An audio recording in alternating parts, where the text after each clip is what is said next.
let's do this. So I was asked, off camera, what do I think of Chrono Trigger's gameplay and why is it so incredibly terrible? Now, other than the fact that Chrono Trigger, it does admittedly, left is magic, right? You know what, hang on, save. Let's find out! I've done this before, I've sent people in completely the wrong directions, and felt really stupid for it. And then there's magic. Anyways, a huge amount of the things you can do in Chrono Trigger are just variants on doing damage of some type. And the argument could be leveled that you could do other types of things rather than just doing damage, buffing yourself, or healing yourself.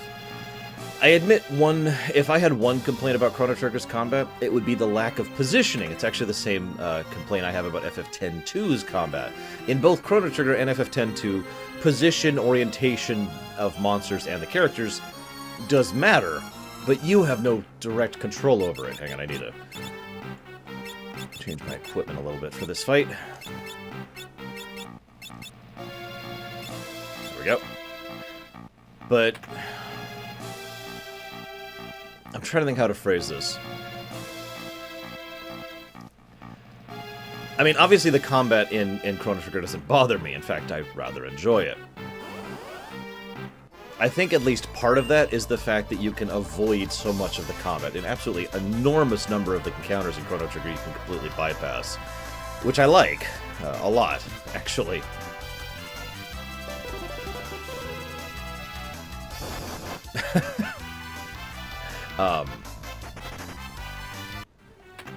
Yep. I also like how... Yes, I Am Setsuna had that same issue. I do like the positioning style of it. I do like the fact that combo attacks not only feel cool, but are almost universally better than just the two people attacking separately.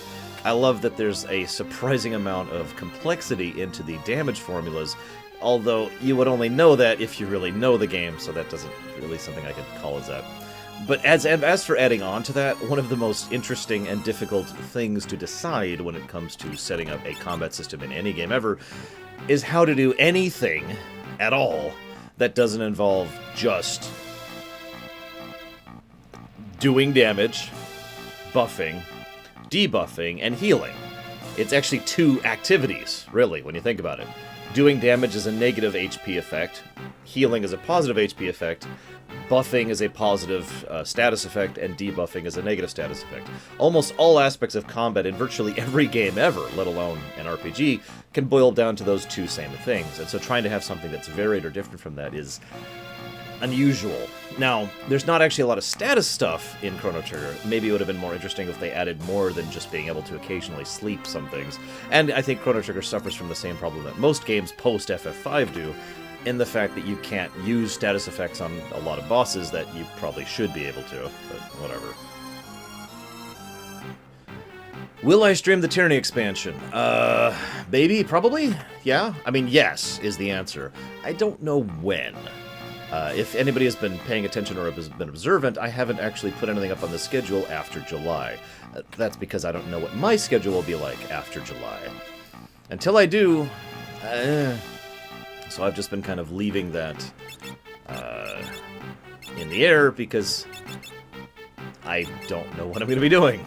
It's hard to plan when I got nothing. By the way, if I could just be so bold, I think the physical fight here is much more humorous. I control the most powerful magic in the world, and now I will use it for you as my dying breath! Except he's a fighter, he has no mana. So he can't do it. Hopefully I did this right. I love the idea that they're yelling to each other from across the towers, like, "Hey! You ready to pull it? Yeah! Okay! Go ahead when you're ready! I think I'm ready!" Okay, I did have them set up right. Good.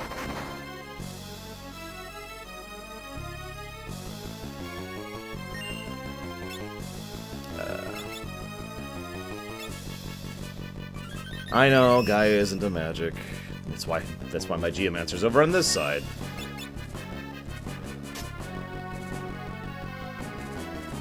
Good news is I can 3-shot him if I get Sword Dance. He's also weak to wind, which is nice. I don't know. Baked potato. Ow. No, that's not what I meant to hit. Whatever. Oh, this might be bad.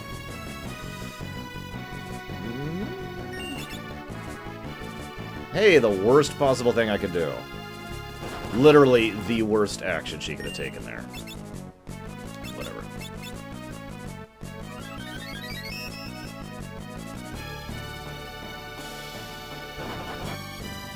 Did you know I have a bone mail on Kryl? Because I have a bone mail on Kryl.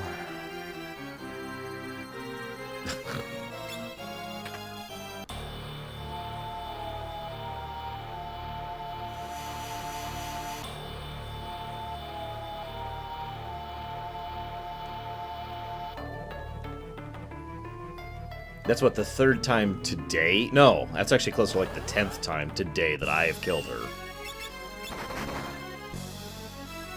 Nope. Literally can't do this fight without her. I'm not even gonna try. La, la, la, la,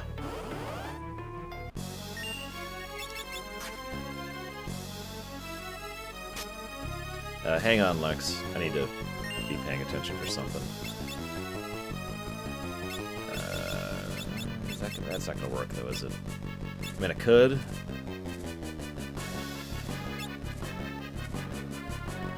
No, I don't need to.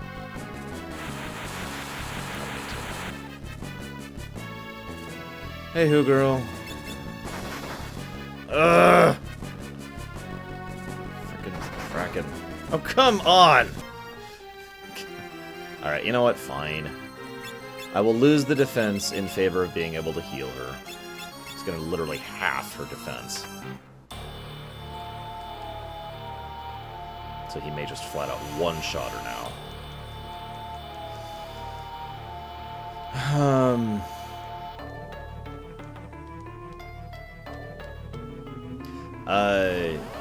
I don't think Dancer would be that hard to pull off. For example, yep, one shot, told you. If you're going to, I can only have 3 at most right now, Progressive. If you're going to do something like, okay, the dance ability is a random effect, right? So let's say you hit an attack ability in, an action RPG, and that has one of 3 or 4, depending on your equipment, random attack effects. Now, which one it does in an ARPG could vary. God damn it, this is, wow. Could vary based on the dice roll. So, for example, let's say the sword dance, the one we want most, is like a sweeping forward attack. So you lunge forward and hit whatever's in front of you in like a pseudo-whirlwind kind of a thing. So you'd want to aim that for when you see that pop up. If you have instead something like one of the other attacks, it could do something else. That's what I'm trying to say, rather than limiting yourself to, you just select attack, and then you hit whatever's in front of you, you vary up what the attack button actually does.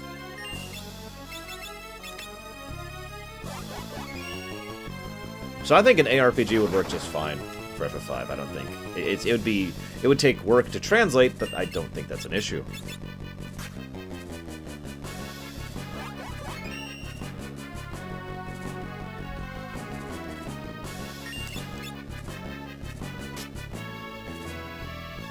He has about 5,000 HP right now. Now, Takoida hates action RPGs. He wants everything to be more Final Fantasy Tactics. So he would, of course, prefer something to be more Final Fantasy Tactics. And I don't blame him, because Final Fantasy Tactics could be awesome if done properly. But, yeah. No, I do not, Takoida, admittedly. I also didn't know there was an autocomplete option in that. Oh, come on! Hey, Illyria. What's funny is this actually isn't hard, it's just frustrating, because... yeah. He should only have a few thousand health left, but... The problem is, he can hit really hard. Oops. You know what? Fine. I accept that. If this doesn't kill him, which it's not going to. Yep.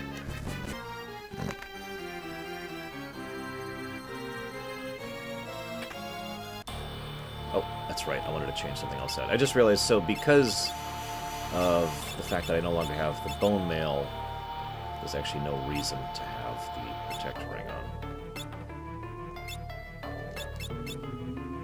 Oh, that sucks. But then again, Devil May Cry series is all about being in precise control of yourself as you're doing stuff. I mean, RNG attacks, in general, are a thing that has been debated for many, many years when it comes to video games, and whether they should be used at all. I hate you, Kryl. I want you to know that I hate you, and the fact that you're not doing Sword Dance. I'd say Prime 3, because I don't really remember Prime 2 that much, and Prime 3 had more interesting story. That being said, I did not like the control scheme of Prime 3 at all.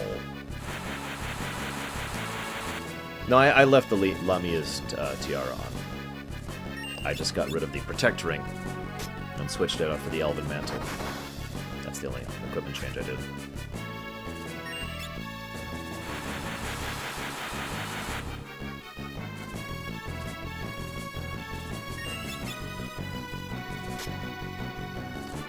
And that did it.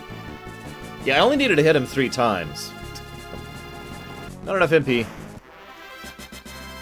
Yes, I have, Lex, although I'm not sure how it would work out, since there's not a huge amount of lore in the Metroid series. There is some, but it would be mostly just playing the Metroid games.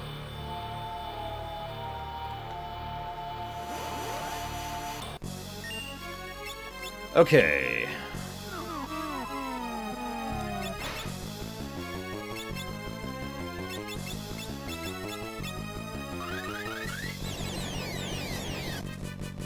Did you know Comet bypasses Reflect?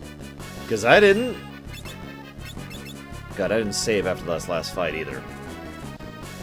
I just realized. Wait. I just realized. Hang on. Okay. Take 2.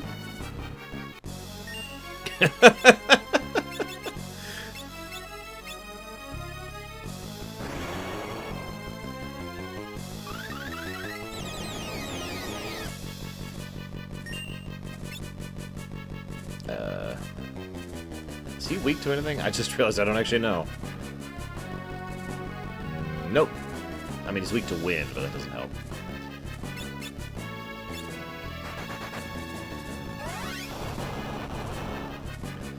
Yeah, I could just fast forward through this fight. But, yeah.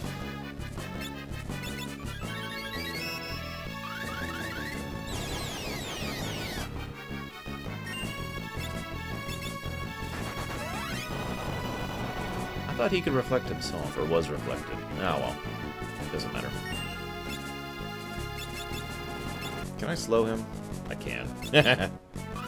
Slow down. Life is to be savored. Yeah, it's a good thing all of this stuff is actually optional. Everything I'm doing. You need to do the pyramid. And that's basically it. Everything, you could just go straight to the last dungeon from there. That would suck. I wouldn't want to try that out myself, but you could.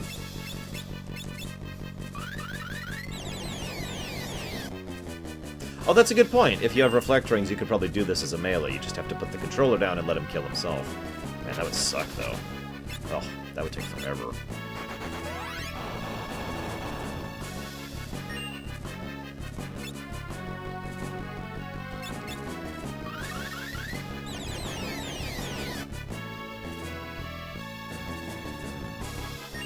You can actually berserk him in this game.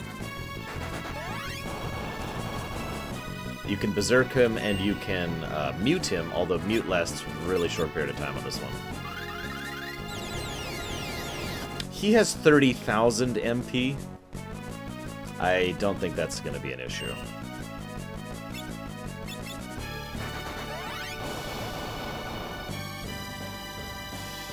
Yeah, he also has a strength of 100, which, for those who don't have reference, is really, really high.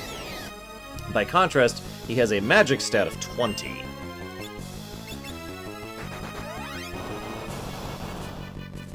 Yeah, he hits like a truck.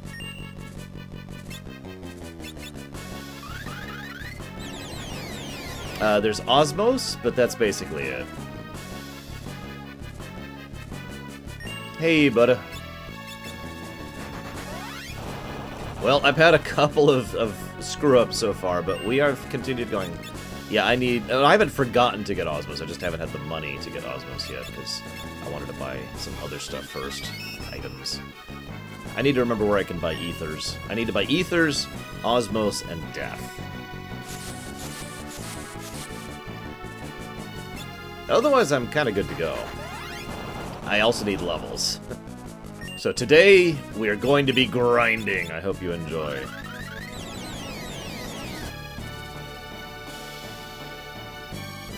Once we get to my grind spot. Ugh, I just...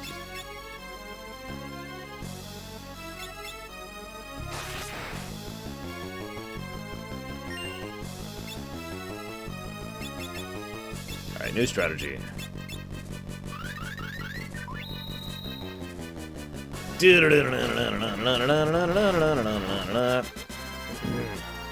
We win!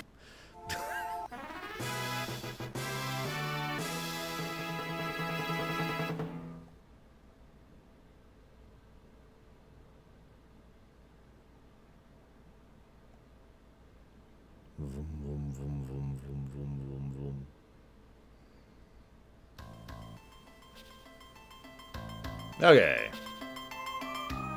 What's our mono? We have no money still. That's okay, that's okay. Already... Yeah. Yeah, let's do that.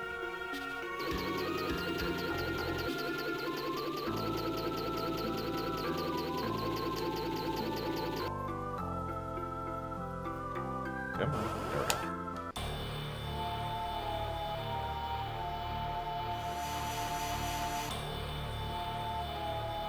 Excuse me.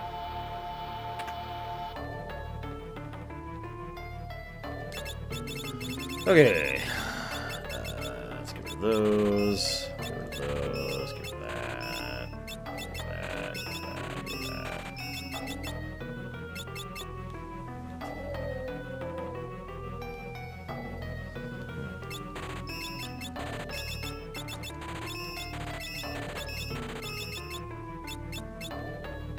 Let's save those for now. Okay. That should be a decent amount of money.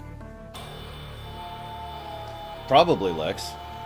Considering the Ronkins already had a significant knowledge of magic and magic technology, it's not out of bounds that they would have sealed away the two powerful spells, like happened in the Fork Tower. Okay. First, magic.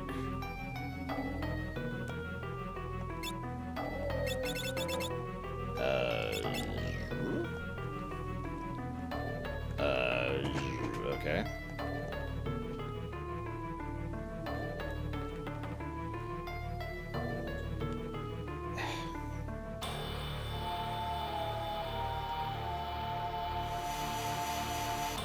I don't remember the path. Oh. I think I know this one. Yep, okay, I remember. There you are. Okay, so let's get Death. Osmos. I don't remember how quick actually works in 5.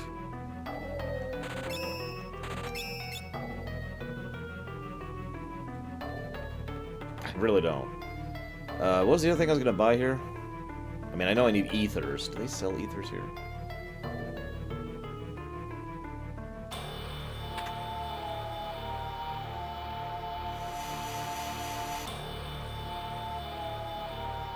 Okay, so quick is the same as in 6. Got it. I can comprehend that. Where's the... Oh, it's over there. Duh.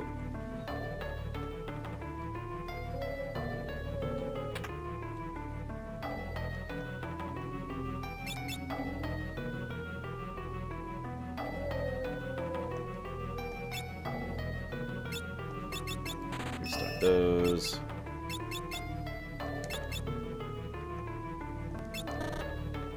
Oh, I can buy elixirs here for a ridiculously insane amount of money. Just second 4. Anyways, ethers. Just get as many as we can afford there.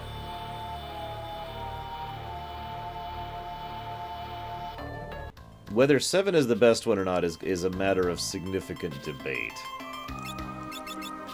Which is a topic I'm not even going to cover right now.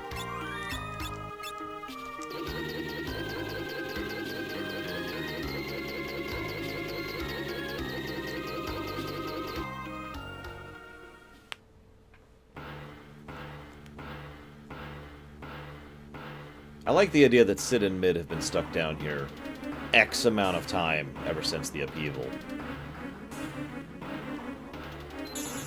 Yeah, for me personally, 6 is the best of the FFs. Then probably 4 if we count the Steam/DS version. Then 5, GBA, 7, and 9 are all kind of tied up there for 3rd.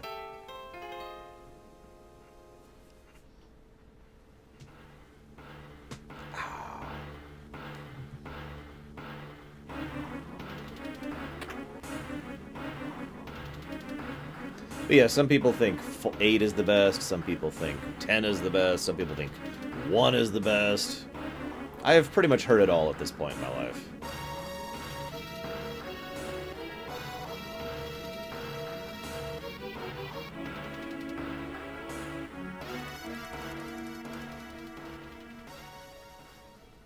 You'd be surprised how many times I get that question, Great Baked Potato. Do you like RPGs or JRPGs in general, before I answer that question?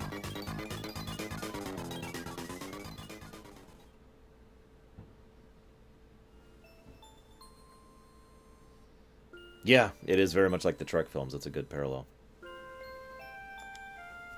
I have actually never heard anyone say After Years is the best. I have also never heard someone say they like After Years, which means now that I've said that, someone in chat is going to say that they like After Years. I don't, for reference. But I'm not actually kidding. I have never heard anyone say that they liked After Years. Alright.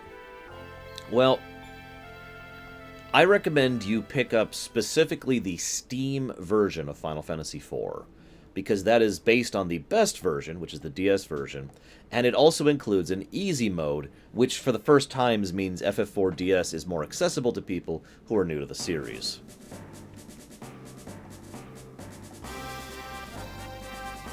Other games I usually recommend for a first game to start the series on include 9, depending, 10, which is one of the most common ones I recommend, and 14, if you're interested in that kind of a thing.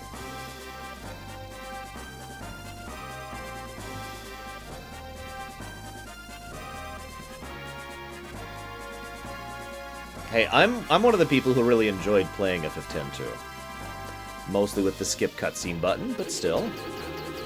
Of course, JPZ, why wouldn't they be?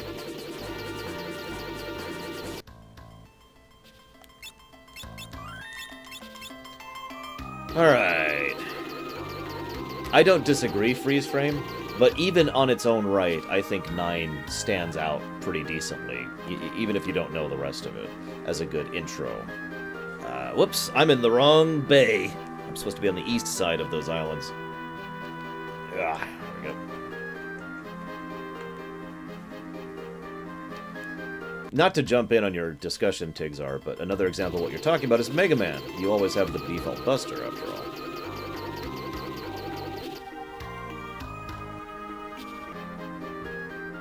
There we go. So, this place is creepy and gross. But this is pretty much the last thing we're going to do before we go beat the game. I don't have a set amount in mind of how much I want to grind here. I'm kind of debating.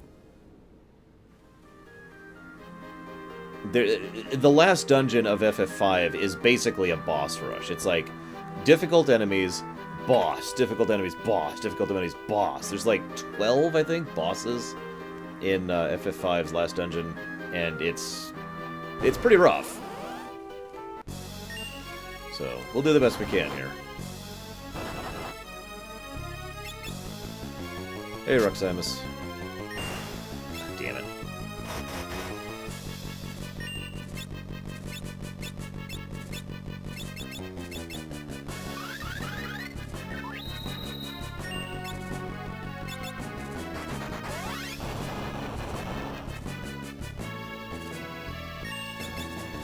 Damn it, if she had sword danced right there, I would have just won. But instead, that happened. What is the best way to play FF6? I assume you mean which edition?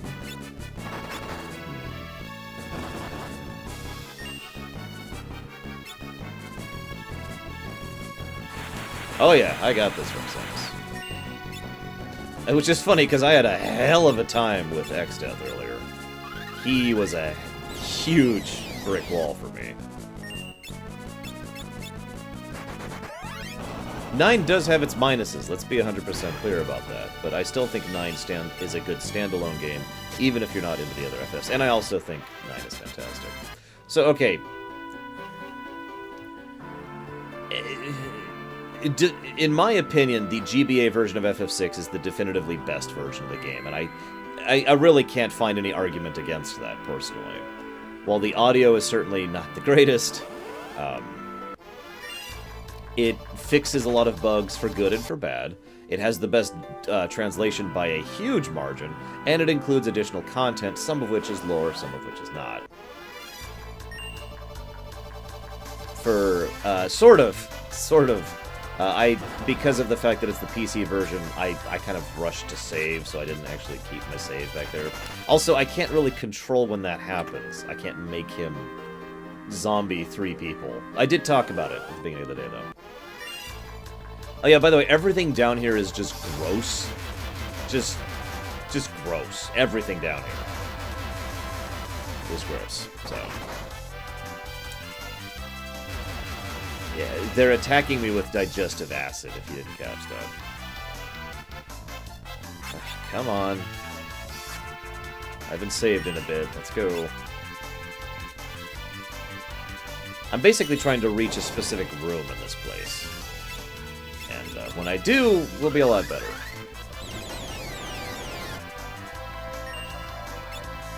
God.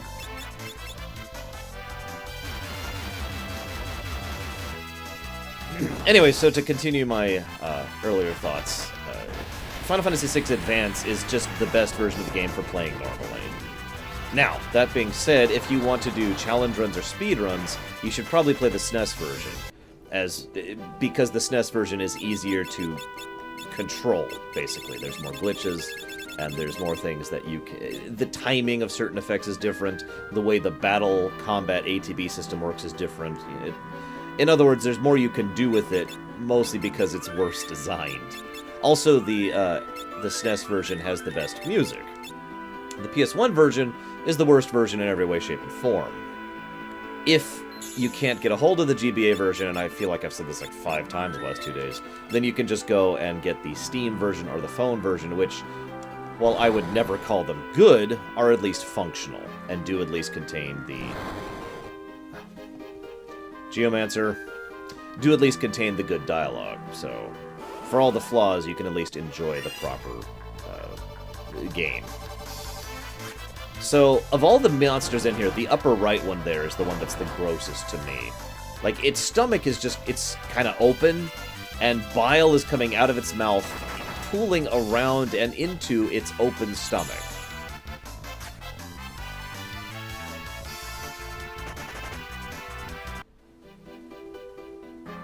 I mean, that's just what's there. That's, yeah.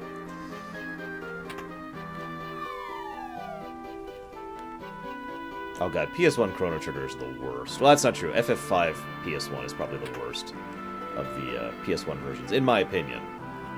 But Chrono Trigger would probably be number 2 on that list. So this is multiple corpses that are being bonded together by what looks like fungi or moss.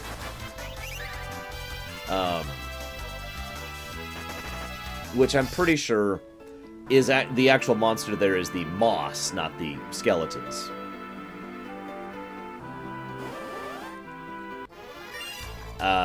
These things look kind of like organs that have nothing external. So basically, if you took away everything that is outside of a person but left the insides, that's what you got there. Just kind of flopping around on their organs.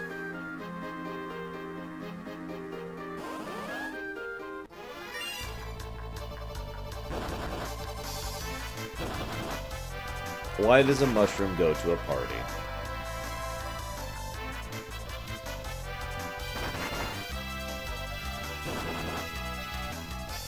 Oh god, I'm about to die. Run! Run!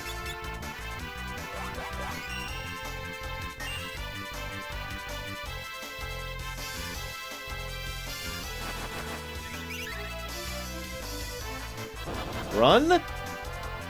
Run!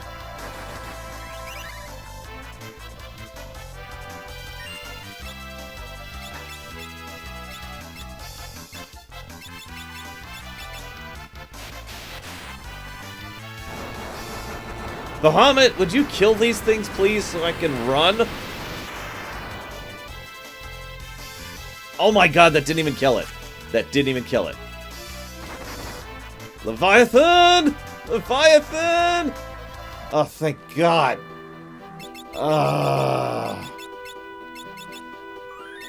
Let me go ahead and say that I'm really glad they revamped the run mechanics for 6 and onwards, because in the older games, running could be an issue. Let's get a backup save for that. Oh, we're almost where I want to be, though, guys. We're almost there. Hey, there's some dwarves down here. How do you live with this place? Okay. I don't think there's anything I want to buy here. Just gonna double check really quick. So anyways, lore reason why these things are down here. The reason is an implied one. This is very far under the ocean. Like, we have gone to the ocean floor and then found a cave at the ocean floor and continued going down. So the idea is, you know how really horrible, gross, awful things live at the ocean's depths? And you get kind of the Cthulhu thing going on? That's why there's those monsters down here.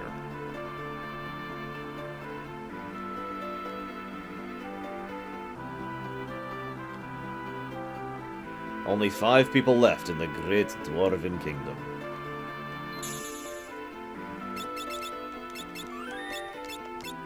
Now you notice I'm not healing. That's actually on purpose.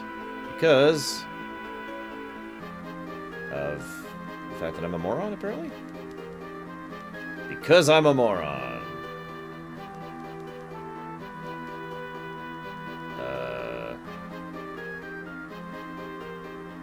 That should be the spot.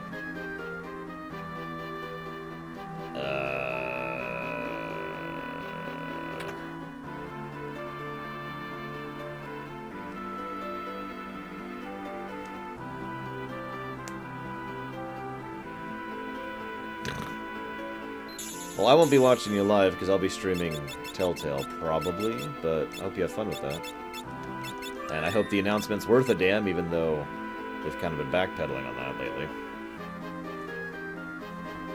You know, that's a good point, Tigsar. They don't want to try and leave. Okay, there should be... Oh, there it is. There it is. Okay, we're good, guys. We're good. I found the spot. We're good. I was confused. God, I was just talking about this. Vague memories. All right. Let's recoup.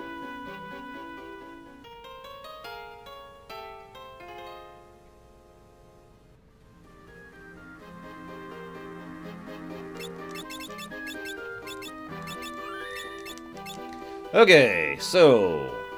Anyone want to talk about anything that doesn't have to do with FF5? Because it's grind time, ladies and gentlemen. Oh, actually, we should go ahead and get rid of our reflect rings while we're at it. Yeah, actually, let's do that. And then you get the...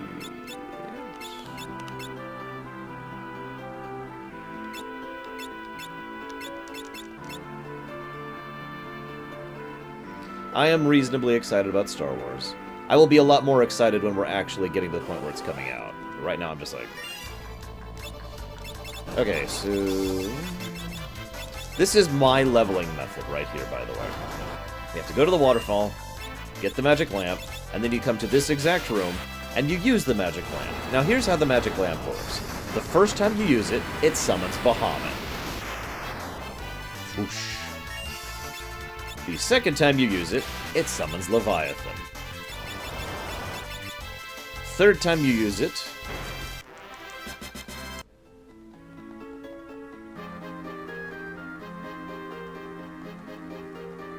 I hope not, JPZ. But yes, the answer is yes. But all indications so far are no.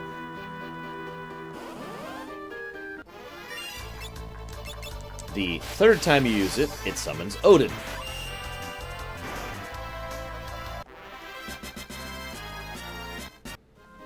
Then, you go right here, boop, and you're now back up to Bahamut.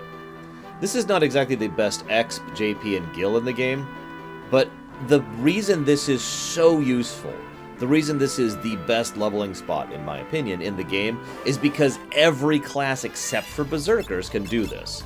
Anybody who can use items can get to this point and be capable of using this leveling method. So it doesn't matter what your job setup is, you can still do this. So anyways, what is the theme of the 4-job Fiesta? I don't actually know what you mean, FM Nito. Are you asking what a 4-job Fiesta is? Whoops. Because I can answer that. Do I think Ashley from Resident Evil 4 is overhated? Yes. I never actually knew that she was hated until after I beat the game. And then was like, oh, hey, people hate her. I didn't even realize. Because it never occurred to me to hate her. I mean, she's an escort quest, but that's normal.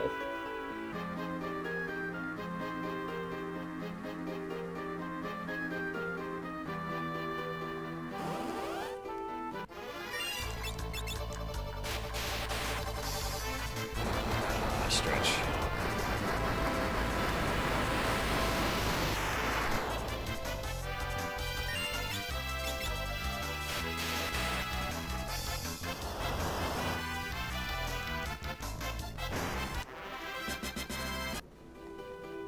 Here's a weird question for you guys.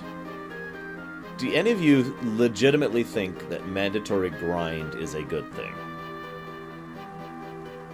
No judgment, no nothing. I'm just curious if anybody thinks that direction.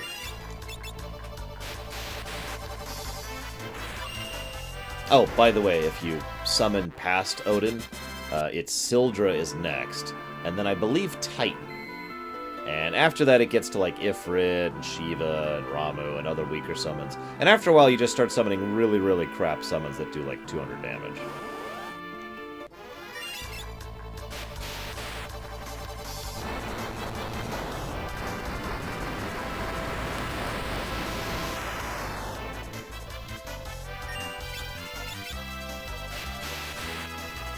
But Undertale doesn't actually have any mandatory grind.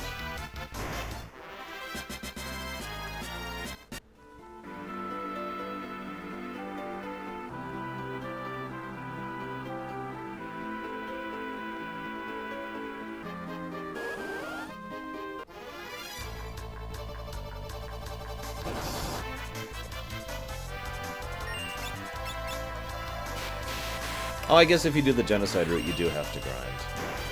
I don't actually know if I'd call that mandatory grinding, though. That's really such a separate category. That's like saying in Oblivion, when you walk through and kill every NPC in the game, that's mandatory grinding. I don't know if that's the same category. At the very best, I'd give that a technically. Isn't there an inn here I could use? Or like tents I could buy, something?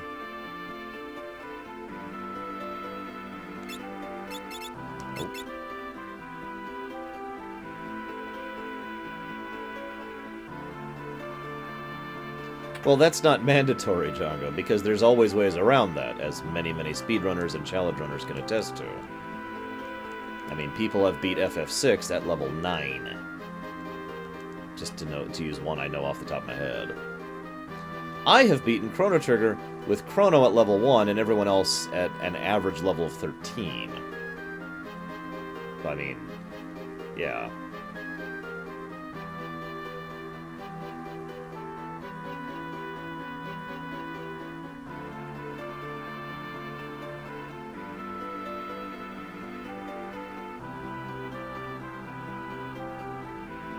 Yes, but that's still not mandatory, is it? Regardless, I would still also disagree with that concept personally. So here's the thing. I feel that grind is something that we really should have grown out of in game design at this point in history. Like, it had its purpose, and its purpose was to make games feel longer. And that was it. That was the purpose of grind. Nowadays, we can actually have content in order to flesh a game out. We can have additional sections of gameplay. We can have just cutscenes if you really want to really flesh things out. You don't need to make the game padded in order to make it long enough. Well, that's not grind then, is it, Psychotic? Because apparently, I'm guessing some people here haven't heard me describe this. So allow me to describe what I mean by the word grind. Grind is a repetitive action that you don't enjoy. And that is the definition of grind. Now, I will use a specific example. Okay, let me rewind a second. So obviously, grinding depends on the individual. What is grinding for me is not going to be grinding for you.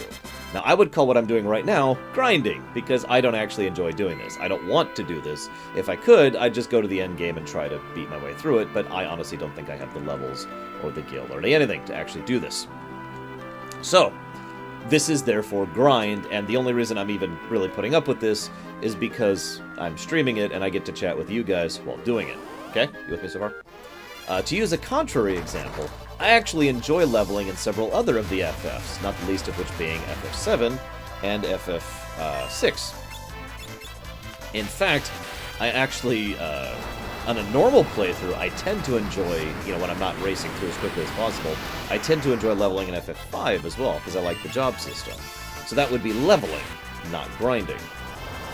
The reason I bring up the mandatory grind thing, though, is because while the exact blurred line between leveling and grinding is obviously very gray and very loose, and it's always going to depend on the individual, there is no denying that certain developers have artificially put in grind spots in certain games that's basically you need to go grind in order to get past this point of the game, and for no other reason. Sometimes this can be extremely blatant. There's a Genesis game RPG, I can't actually think of the name of it right now, where you literally have to be level 9 in order to proceed. Like, that's just the requirement. You have to reach level 9 in order to be able to proceed with the story. That is a very clear-cut and obvious example of mandatory grind. Go level. FF2 is an example of a game where they deliberately made it so that you have to go grind in order to be combat viable. And there are quite a few RPGs. In fact, actually, I would argue most... Oops, wrong. It's too early. I would argue that most RPGs in general have at least some bit of you need to be at this point to proceed for no other reason than to force you to go grind. I think it was Phantasy Star, now that you're talking about it. Now, by contrast, let's use FF6 as an example, because I know FF6 inside and out. I know that game better than any other game. In FF6, for those of you who have never actually played an FF6 blind, FF6 is actually kind of rough if you're playing it and have never actually played it before. I know that sounds funny because anybody who has played that tends to think of it as one of the easier FFs, but that's because we know how to use the system properly. For someone who doesn't, it can be like, oh god. The reason this is relevant to mandatory grind is because there are going to be quite a few brick walls in FF6 where a new player who doesn't know what they're doing, oh crap, is going to be like, oh god, and have to go and level in order to be able to progress. An excellent example of this would be when you hit the floating continent. Yeah, exactly, freeze frame, exactly. So when you first hit the floating continent, I mean, the floating continent's rough even for those of us who know what we're doing. We just know how to get around all that. But if you're playing it for the first time, it's like, ah! Jeez, you know, difficulty cliff. So the argument could easily and without question be leveled that FF6 has mandatory grind. Thing is, I don't think that quite qualifies, because FF6 is designed in a way, as we know, since we know the game, that we can make our way through it, that we can bypass that grind, because we don't actually need to be high level to be FF6. You know, I very recently did a run-through of FF6 during the Keeping Perspective stream, where I actually beat my best record for lowest level of beating the game, which was like 28 or something like that. I forget the exact number. I wrote it down.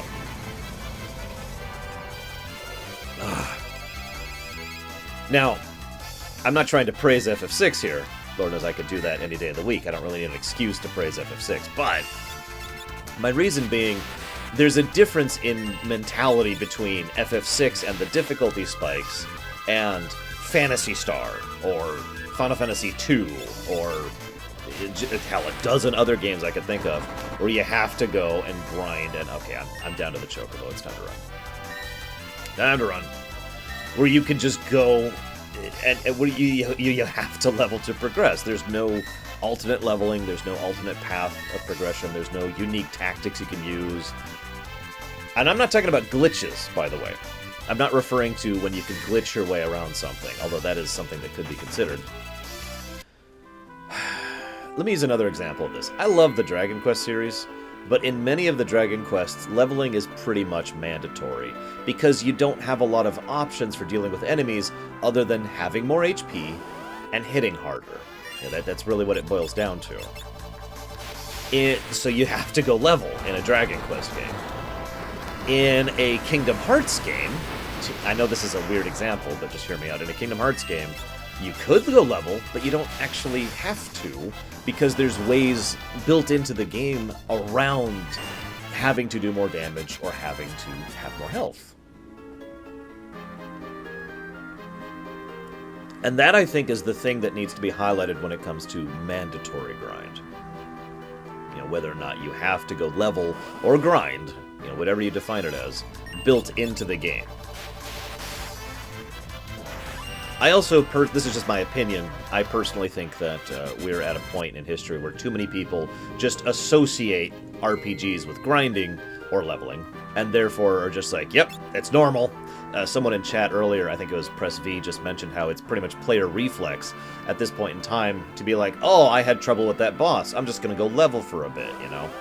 And I personally think that is a flaw, just in game design philosophy in general. I don't think it should be the default response to go do a mindless, repetitive task in order to get to the point where you can get past an encounter.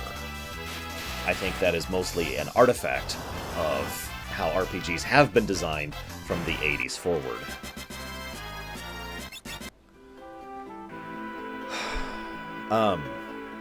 The Mario RPGs do an absolutely amazing job of avoiding grinding. They are probably my default go-to examples of games that have absolutely zero mandatory grind. Super Mario RPG, Paper Mario 2, and the entire Mario & Luigi series, you don't have to level at all. You can beat those games at a ludicrously low level because of the timing mechanic and because of the fact that almost everything you're going to be encountering that you have to encounter will also be leveling you. And also, every single one of those games has additional things like the better boots in the Paper Mario series, or the... Oh, God damn it, I did it again. The better boots in the Paper Mario series, or the additional bros attacks in the Mario & Luigi series, which allows you to basically bypass leveling. You can still level in those games, but you don't have to. Even if you avoid every encounter, and I've done this before in Paper Mario, because you can... even if you only fight the enemies that are absolutely mandatory to progress through the game, you still actually get enough experience to be pretty much at the point you want to be at. And it'll be challenging, but it'll not be at the point where it's like, oh god, I gotta go level to fight this thing. It's just a little bit harder, right? So anyways, moving along. Damn, Tony Hawk! Kids, on my lawn! Anyway, so speaking of Dragon Quest... Dragon Quest games that are my favorite. So, that's always a hard question. I don't actually have an absolute favorite Dragon Quest, because it's a really close tie between, like, 4 of them. I very much love Dragon Quest V. I absolutely adore Dragon Quest V. It is probably, I'd say, the best story of the Dragon Quest series. I love Dragon Quest VIII, even though 8 does not have as good of a story and plot and characters, or excuse me, as good of a story and plot. It has amazing characters, and it is wonderful in its presentation. The English voice acting absolutely sold the game for me. It looks awesome. It plays awesome. Dragon Quest IX had an awesome class system. Dragon Quest VII, while severely flawed of a game, had an absolutely phenomenal story, and it's probably one of the most, like, good, depressing games I've ever played. Like, not depressing. One of the most sorrowful, one of the most sad games I've ever played. So I think I'd go with those 3. 5, 7, and 8. And 9. I guess I'd go with those 4. Runners-up include 6 and 4. Because all of those games are amazing.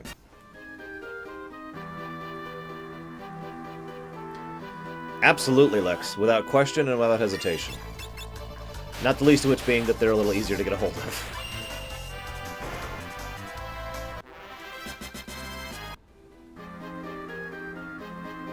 I would strongly, I cannot in any way recommend playing the original versions of Dragon Quest 4, 5, 6, 7. I think that's it. I cannot recommend playing the original version of any of those games. You should play the proper remakes of all of them. They are one of the best examples of proper remakes I've ever seen. Right up there with Final Fantasy IV DS and Super Mario 64, also on the DS. Yes, absolutely, Freeze Frame. Dragon Quest 1 through 3 aren't exactly bad, but they've never really had proper remakes in the traditional sense of the word. They had the, let's say there was the original, and then there was like the SNES versions, and then there's like the Game Boy Color versions. All of them have the same general issues of the older NES versions, and they're not that great as a consequence of that. But if you are a fan of the Dragon Quest series, like if you play 4 and like it, then I would recommend you go back and play 1 through 3. Because as much as they are very NES RPGs, as Freeze Frame just said, they're also... I'm not going to spoil anything, but all I'm going to say is that Dragon Quest 1 through 3 are all connected. It's one story. Dragon Quest 1 through 3 is one story. Dragon Quest 4, 5, and 6 are loosely connected. And then 7 and 8 and 9 have nothing to do with each other.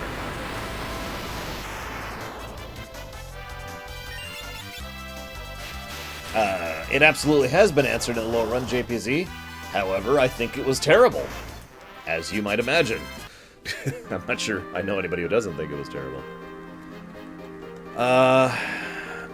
Yes, of course I do, Great Baked Potato. In fact, the next game I plan to stream is, I don't know how to pronounce this, Shantae, Half Genie Hero, which is a action platformer. But I have been a Mega Man fan since the old days, if you know what I mean. I have always been a huge fan of a proper action platformer. I also like speedrunning for fun, so, I mean, you know, that's probably related.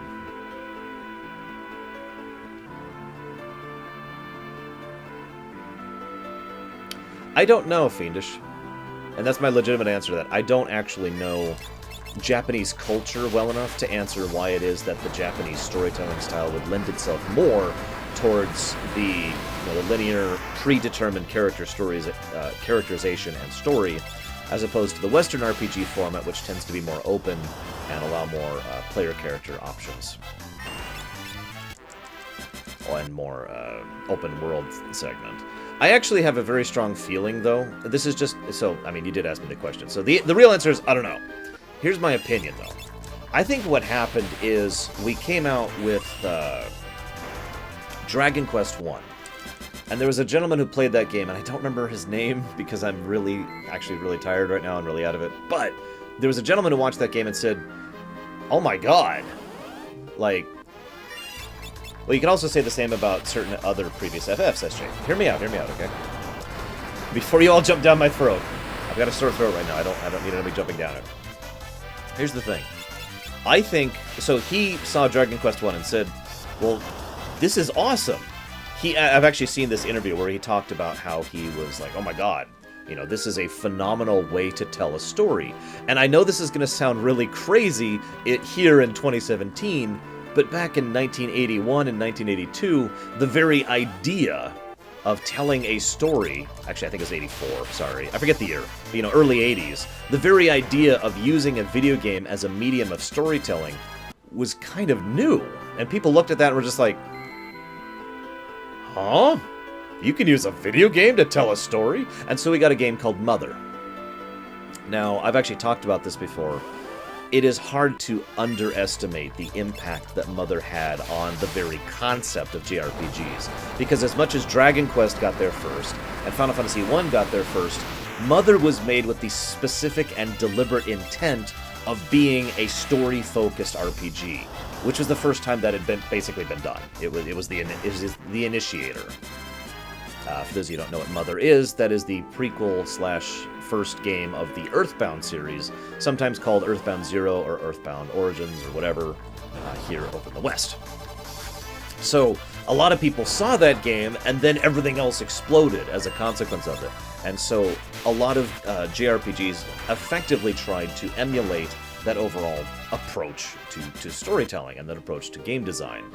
And so we have what is now referred to pretty much as the Final Fantasy formula as a consequence of that. FF2 probably being the real codifier of that idea. Oh, Mother's a really interesting, horrifying game. It is actually built on the Dragon Quest engine, believe it or not, the Dragon Quest 1 engine. Or Dragon Warrior engine, I should say. Anyways. So, what does this have to do with your question? My point is, I have a feeling that because that was what we thought of as a JRPG, because that's where the term JRPG came from, people just kind of started lumping that into JRPG, not because it's Japanese, but because that's just what we called it, and therefore the category became the JRPG, even though there are Western games that are JRPG in format, there are Japanese games that are Western in format, and so forth and so on. By contrast, over here we got games like Arena and Daggerfall, as well as, the old Baldur's Gates and all the other, the really old RPGs, and most of those, by contrast, were based on another system entirely, Dungeons & Dragons. And, wow, I'm really low on cottages. I know, right, Progressive? It's weird, isn't it? So yeah, we were basing it on Dungeons & Dragons, and Dungeons & Dragons is, by its nature, effectively a Western RPG. At least in its overall concept in mind. I'm still not the level of my other game. Because the whole point of a Dungeons & Dragons game is, like, if you go down the bullet point of what a Western RPG is usually defined as, it is the same as D&D. You've got the player characters who are, the primary focus point.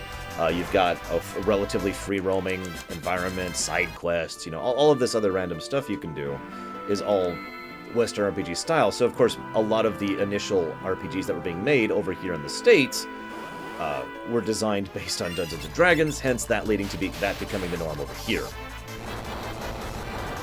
So that's my opinion on why there's the difference between the JRPGs and the Western RPGs.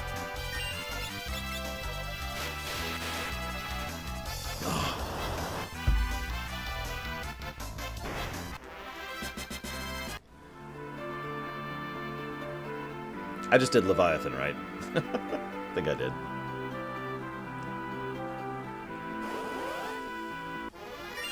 The funny part is I don't even plan to fight the boss in here. There's no reason to. I don't need any more legendary weapons. I already have a tablet I don't even need to plan to use. I do have to decide on a good level to leave here, and I think I have kind of an idea of where I want to be at for that. What are you grinding for you? I don't understand the question. So the reason I'm grinding is because I'm actually really low level. In fact, I am pretty much... See around, Chief Evangelist. Right about at the point I'm at now is about the level I should have been to go fight Exta back at the end of World 2. I just was kind of BSing my way around that with strategy and a little bit of RNG. So, Oh, yeah, okay. So I'm underleveled and a little bit scared of several of the bosses in the last dungeon. Otherwise, I am literally ready to go in the last dungeon once I make a shopping trip. That's all I need to do. I need to go buy some items to make sure I'm stocked, which means Gil. I mean, I got 53 grand lying around right now. I'm actually probably good to go Gil-wise, but I am worried that I am not a high enough level to actually be able to make a dent in the last dungeon. And I'm hesitant to make the attempt because that's just wasted time at that point. As much as grinding is nice and boring, I mean, in my opinion, it is better to just sit here and grind for a while than to go try to slog through the last dungeon, fail, and then have to either lose a bunch of time or reset it or whatever. That being said, 2 more levels and I'm going to go ahead and make a shot at the last dungeon. I do know a few tricks for some of the harder bosses, and I do have access to some of those tricks thanks to my class setup. Like Twin Tanya should actually be pretty easy.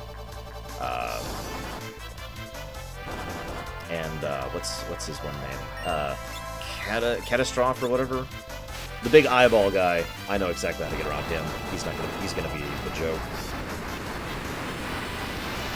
Honestly, there's really only one fight I am legitimately worried about when we get to the last dungeon, and that is the last boss. Neo Exdeath is not easy. He is, in my opinion, Neo Exdeath is the hardest last boss we've ever had in a Final Fantasy game. Oh god, that would be horrible, Lex. Actually, it wouldn't be that bad. It would be awesome. It would be awesome. I'll have to do that someday.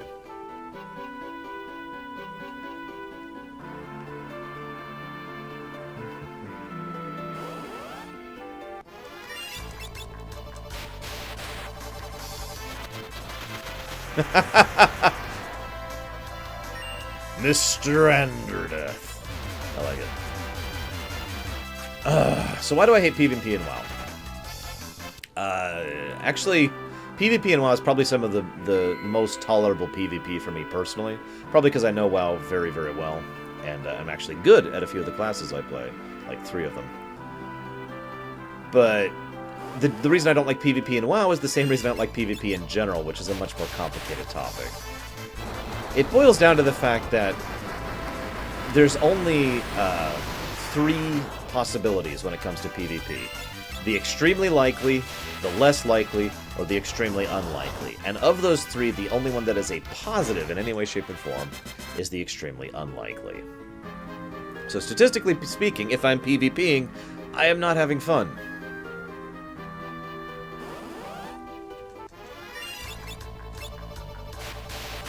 By the way, here's a random question for you guys. Real quick. Which would you prefer? If we keep his name as Exdeath, like they did, or if they changed it to Exodus, like they did in FF12? Ooh! Ow. Oh yeah, by the way, Roximus, have you seen Vaughn's abs? I've only seen a picture, because I don't have the game.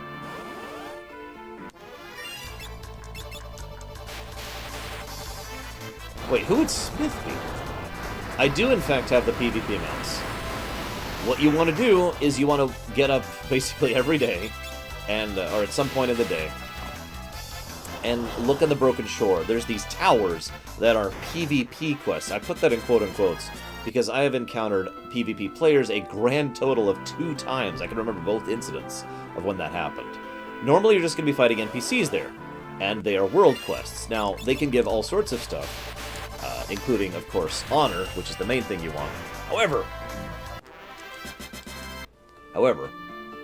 they will have, occasionally, once in a blue moon, it's actually like once every 3 days on average, they will give the marks, and the marks are what you can use to purchase PvP stuff. So, there's your answer. Yeah, I like the name Exodus, but I can't associate Exodus with Exdeath. I like Exdeath. I like the name. It just kind of fits perfectly with the strangely charismatic, over-the-top, horrifically brutal monster that he is. It just kind of fits.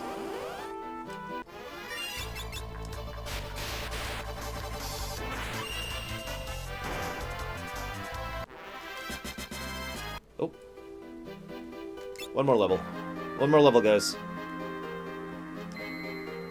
It's a shame this fountain doesn't heal you as well, or this would truly be the perfect leveling spot.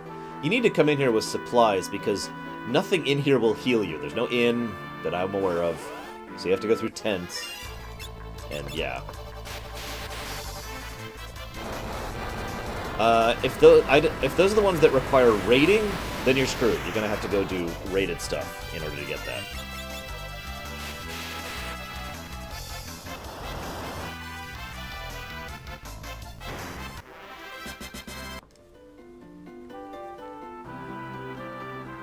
Yeah, X-Death used to be a lot of dead things, so I guess that makes sense, but that admittedly wasn't the direction I was thinking.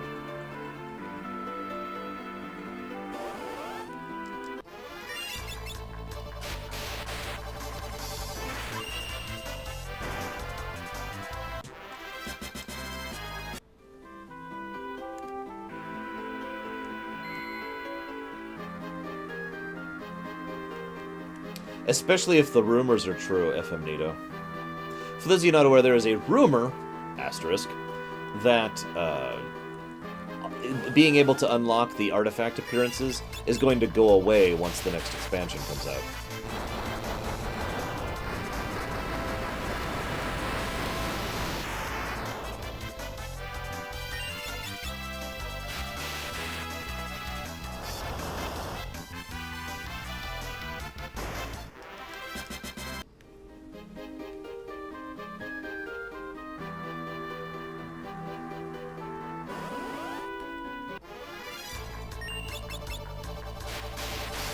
You know, I was once asked, who do I think the most evil character, the most evil main villain is in FF5, in the FF series, and my answer has almost always universally been X-Death.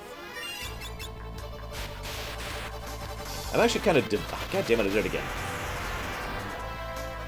Having gone through the series so many more times with analysis mode on, I'm kind of debating that now. What do you guys think?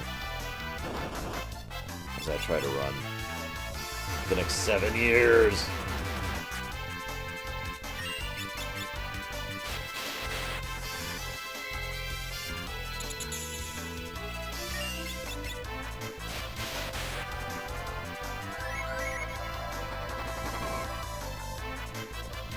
I don't count Hoja.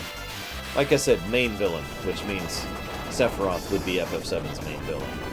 Just like Ultimecia would be FF8's main villain. Just like Kuja would be FF9's main villain. Etc., etc.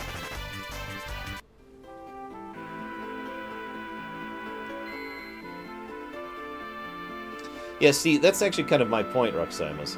When I think of truly evil FF villains, the two that come to my mind immediately are Emperor Mateus Palamecia and X-Death.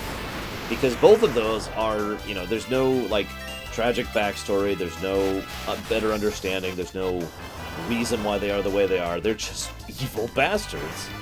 The end. Hi, Endarcula, am I saying that right? Either way, hi, and thank you. We're going to do a little bit more grinding here, then we're going to hit the last dungeon and see how well we do. Magic lamp for the win.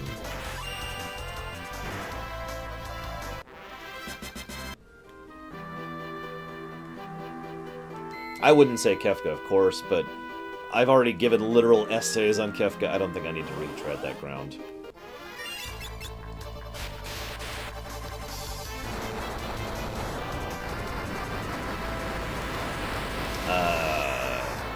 Honestly, I do personally think that X-Death, Neo X-Death, is the hardest last boss of the entire Final Fantasy series. Zeromus was pretty rough. And so was Mateus. Emperor Mateus. But, yeah. Neo X-Death is pretty much always the hardest, in my opinion. Especially since, oops, in this version you can't use the mix trick. Of course, I don't have a chemist anyway, so I couldn't do it.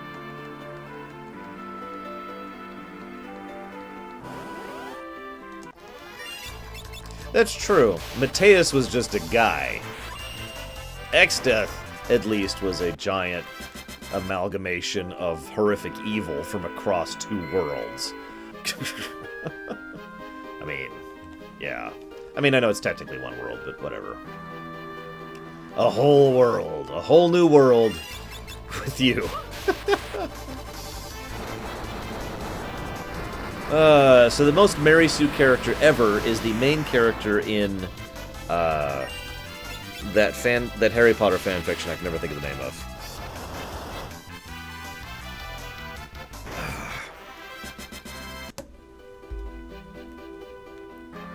Yeah, Mateus was just a guy who happened to just go way overboard in almost every way.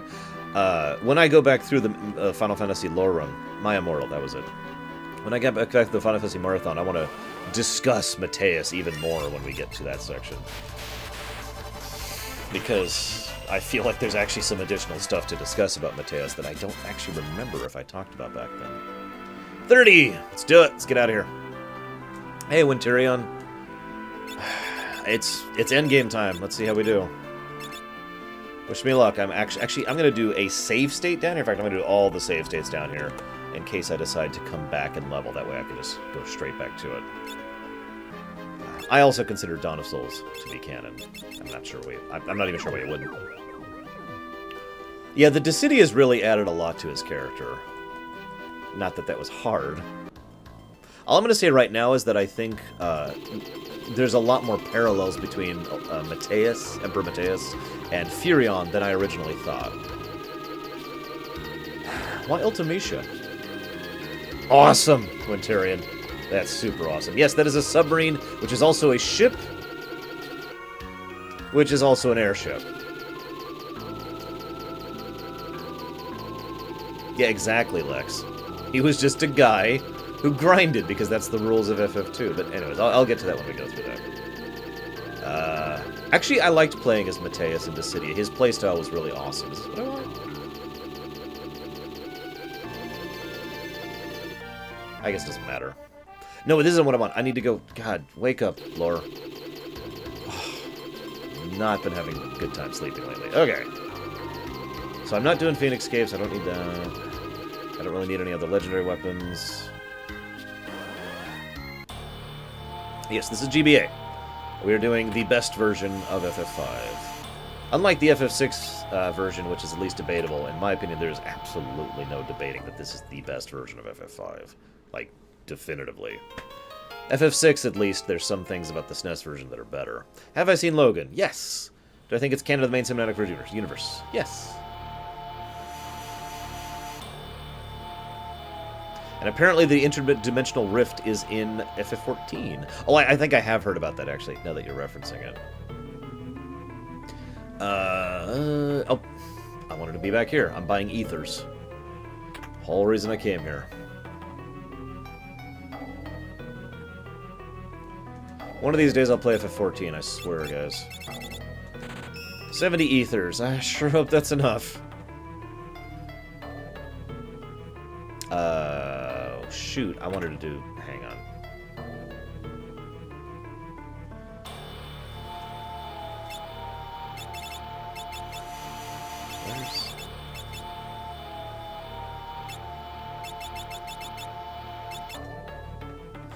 Does anyone know off the top of their heads who sells cottages? Because I actually have like 5. And I can sell a couple of things to improve that. Oh my god, Django. Let's try Castle Ball.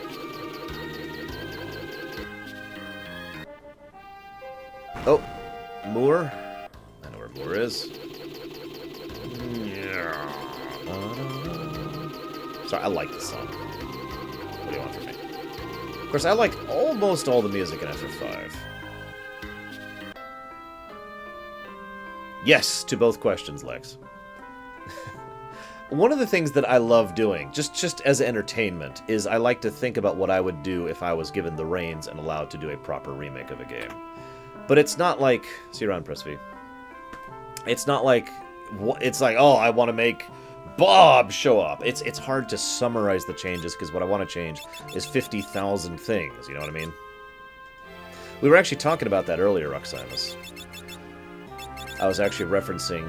oh, there's cottages right there. That's not as many as I'd like.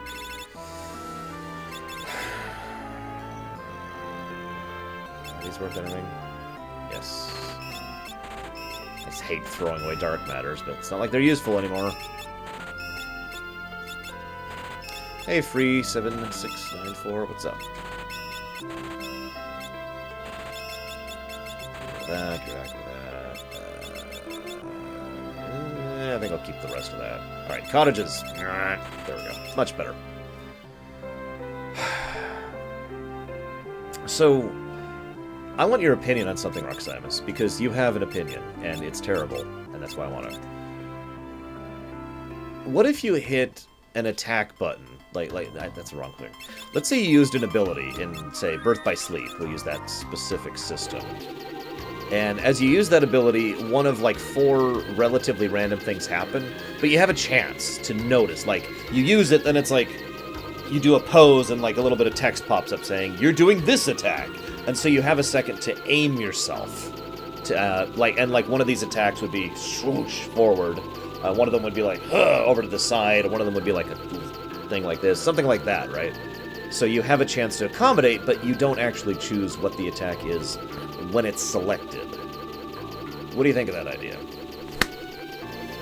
Because I was thinking of ways we can implement some of the randomness of some of the FF5 classes in a proper RPG format. Where am I going?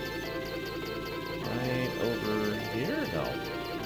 God, I get so turned around in World 3. It's literally the 2 continents, or the 2 worlds smashed together, so I'm like, oh, I should be here. Wait, no, that's the wrong thing. Okay, so there's the big bridge, which means it should be, right here? No. Where in the what? Ugh, I am really turned around now. Should be, right over here.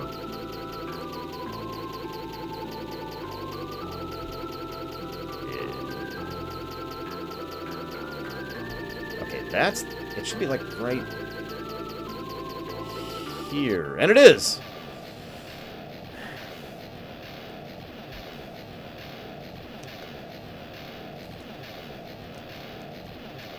Go figure. Last dungeon time. This, I'm nervous. I'm nervous about this. I'm not what you'd call high-leveled or well-geared, but I have a decent idea of what I'm doing. Oops. I think I was mashing A, wasn't I? Yeah, actually, Gilgamesh and Duodecim is a really good example of what I'm talking about. So, I actually really like this last dungeon. It's pretty rough. It makes perfect sense the way it's laid out for being the Interdimensional Rift, for all the places that are stuck in here, that have ended up in here as they've been absorbed throughout the world. And I love the music. This whole thing is awesome. Except for that. That's not awesome. What just happened is very, very not awesome. It's super the opposite of awesome.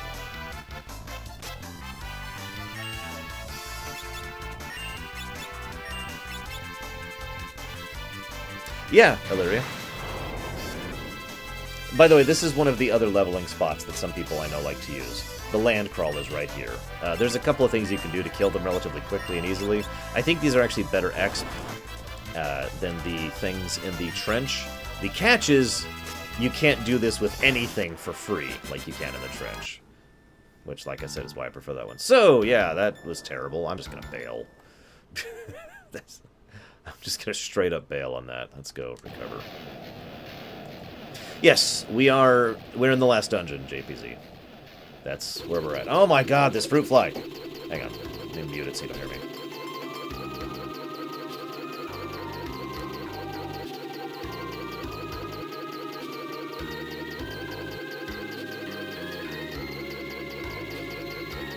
He was too much for me. Great big potato. Ah, screw it. I hate it. Fruit flies don't actually hurt anything. It bothers me seeing them roaming around. Whatever. Where am I? Is there anything near here I can heal at?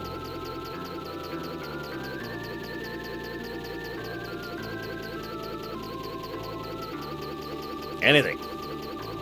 That'll do. The fruit fly is X-Death. Oh god, no! As long as I distract him, he'll never defeat me.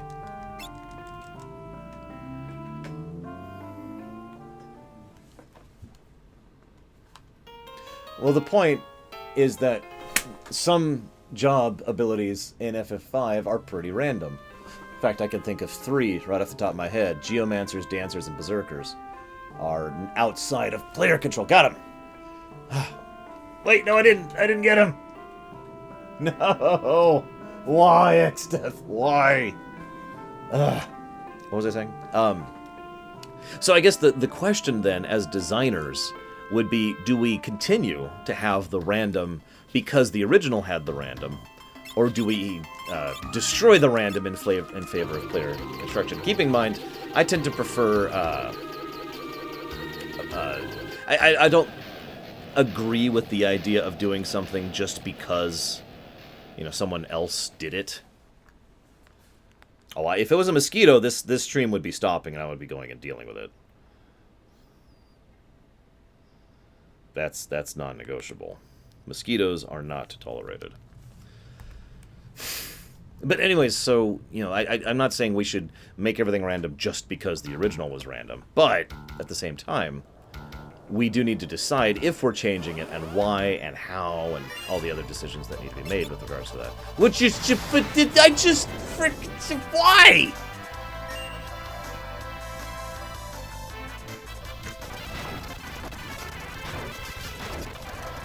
I just want you to see how long it's taking me to run. That's how long it took me to run. God damn it. Fine, I'll kill the frickin' land crawler. Waste of my time.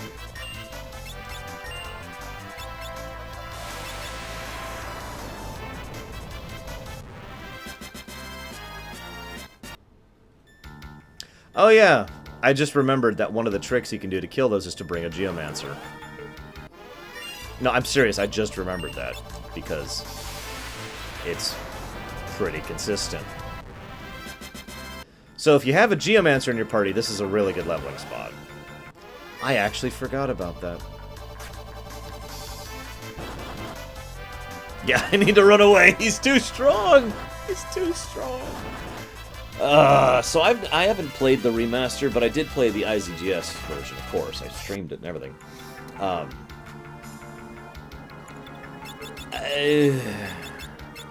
do I put this? FF12 was not designed with a job system in mind, and it kind of shows on certain circumstances. Now, the new version allows you to switch jobs, and I think that's or I have 2 jobs. I forget how it works exactly. But either way, it allows you to have some variety rather than just being locked into one job forever. I think being locked into one job forever was an absolutely huge mistake. Because, oh god. Because there's just some jobs that literally lack the ability to deal with some of the monsters in that game. And so you're going to be locked out of some of the content because you don't have the right jobs. Okay, apparently it lets you have 2, is what it lets you do.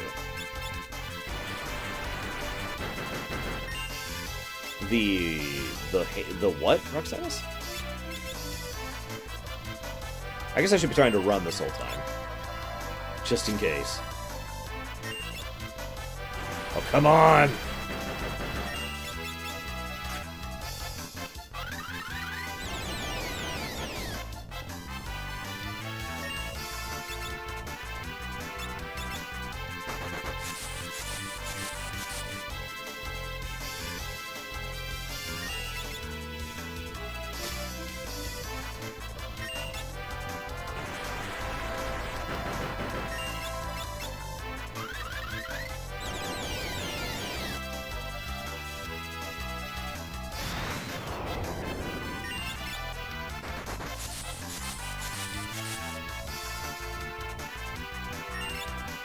Oh, you're talking about the priority system. They got rid of the priority system? That's interesting.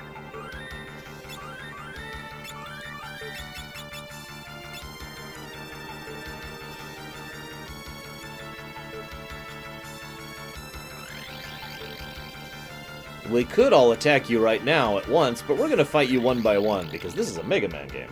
Okay, so for those of you who haven't played FF12, there was a priority system in FF12. Every single attack, enemy attacks and yours, all had a value attached to them. That's its priority, right? So, let's say you and enemy and another party member all do something basically at the same time. Well, it'd be like, okay, hang on. The enemy attack is the highest priority, so it goes off first. The other two attacks have to just sit there and wait until that attack has finished going off. Then it checks their priority and says, okay, now you go, and now you go. That was actually built into the strategy of some of the optional fights and some of the optional hunts, in that a lot of those bosses had increased priority on a lot of their moves. So, you know, you couldn't deal with that. There were also some strategies to deal with some of those fights by specifically using attacks of your own that had higher priority. So, it was an interesting system, but it was also really, really frustrating, especially since... God damn it. Especially since more often than not, it would end up being a situation where it's like, I'm gonna cast something! Why hasn't it gone off yet? And you're just sitting here waiting, and it's like, oh, right, something's happening. Because you don't always notice that something's happening. And,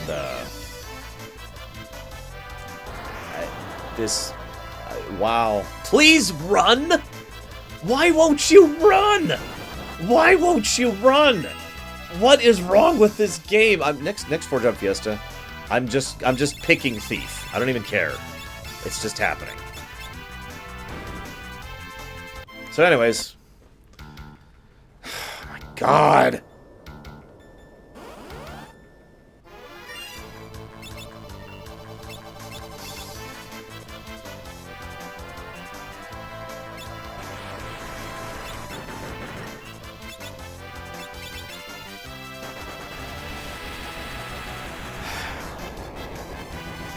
As much as I love this game, I really, really do. But I do just have to say, FF5's run system was garbage. I've actually already talked about it, but yeah. I'm really glad they added the new incremental system, basically from 6 onwards. Yeah, the heroes are fighting some random trash in the middle of the Interdimensional Rift, doing this. Why aren't we moving? I don't know! Ugh. Oh god, Bartz is dead. What do we do? Just keep jogging. Just keep jogging. We'll get away eventually. I don't have the power to make that happen, Django. Like I was talking about with Roximus earlier, some things in FF5 are just random. One of them is which ability the Geomancer uses. God, this is a monumental waste of resources. I don't have that many Phoenix Downs. Just let me run from battles. I'd be fine.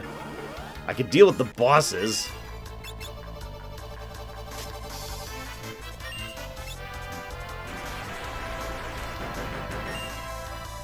There's an interesting question for you.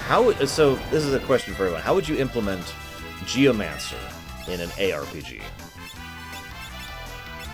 I have Osmos? I do have Osmos. You have no mana.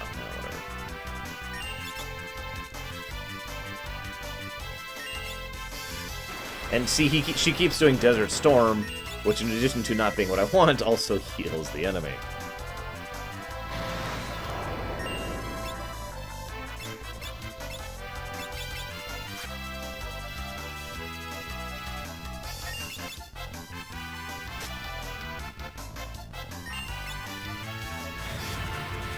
That also heals the enemy. In case you're paying attention, that means I have a 1 in 3 chance of doing what I actually want to do here. You're not part of this discussion, Django.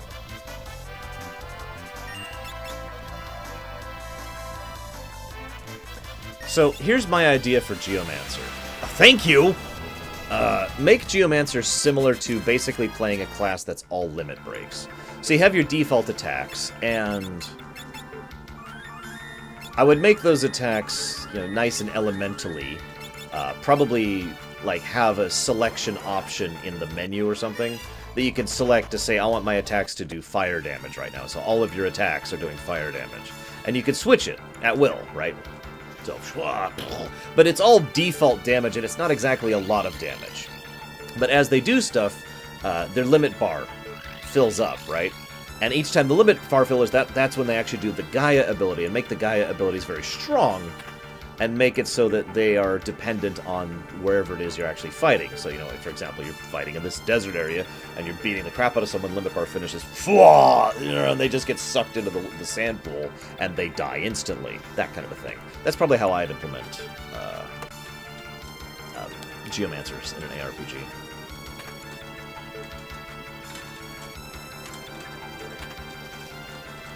I'll take both of those. You mean the ones where you're actually in control of it, Great Big Potato? Yeah, I'm okay with that. So for those of you who don't understand what I'm talking about, in FF4 and 5 and 1 and 2 and 3, the way you run is every period of time while you are trying to run, there is a dice roll that happens in the background that determines whether or not you will run successfully. And that dice roll is dependent on several factors. I've already talked about the run resistance that mobs have.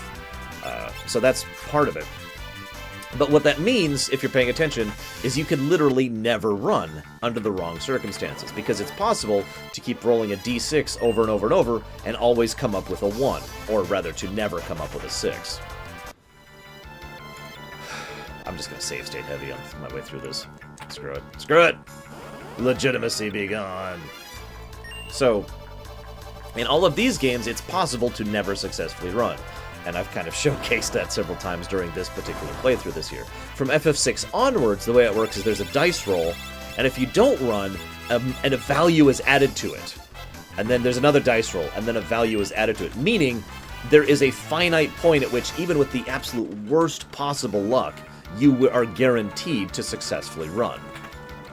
And I think that was a hugely necessary and valuable change to run mechanics. Now, of course, I do prefer the Mario RPG series style in general, where you have to do basically a little mini-game, and if you succeed at it, you run, and if you don't, you don't. And it usually costs you some coins. Oh, good idea, Lex. I didn't think about that. So this is why I was safe-stating earlier. I mean...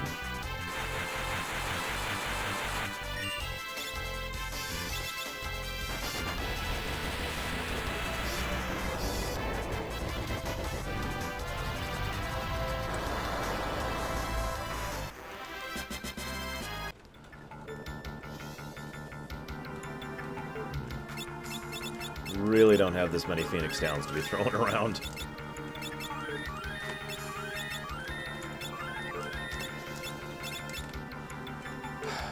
Save state. Although I haven't loaded a save yet. I'm going to try really hard not to load a save, because I don't want to. I want to do this as legit as possible. It's just, I also don't have infinite time in my life. Oh god, oh god, oh god, run, run, run, run, run, run. I don't know what my levels are right now.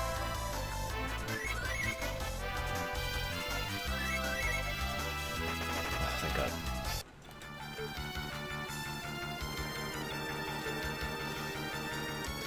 I probably shouldn't be going for the loot in this dungeon. You just never know, it might be useful. I don't know. I'm not fighting anything. I have no intention of fighting a damn thing in this entire place except for bosses. Yeah, those are level checkers, so they do a couple of things. They scan you, and then if you have weaknesses, or if you're a certain level, they kill you. Not literally, it's not like they snap their fingers and you die, but they use abilities which will demolish you. You're right, I do not have raise. I am lacking in a certain crucial thing.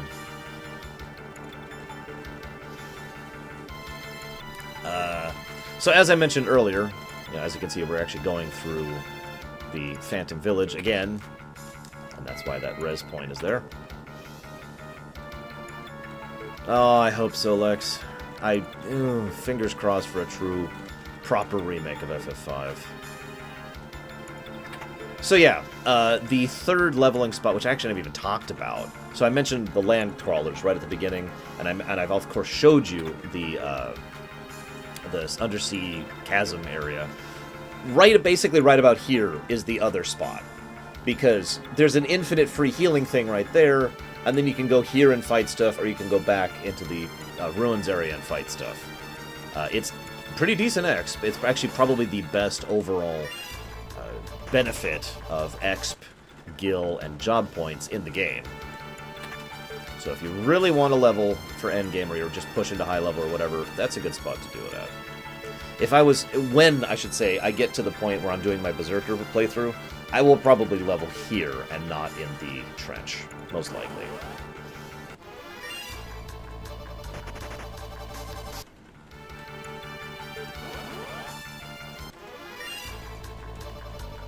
It is really raining out. Can you hear that, guys? It's supposed to rain all week, but yeah. I always hate this part. I don't even know where I am. Wait, why is Kryl dead?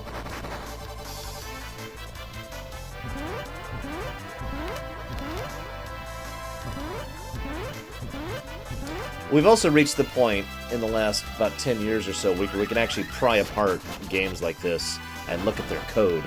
Like, literally look at their code. I could probably look up right now the exact AI script of these enemies because it's been reverse engineered.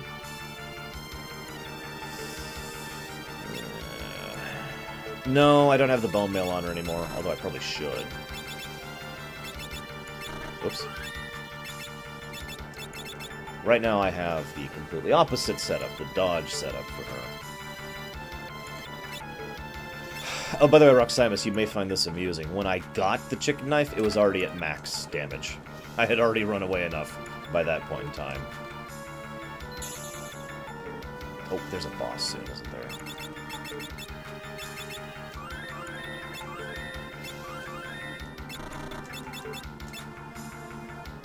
Nope. Yep, there's a boss right here. I was right. This is Twitface. I barely even remember this boss. I don't remember her name. Oh, Calofistiri. What do you do, Calofistiri?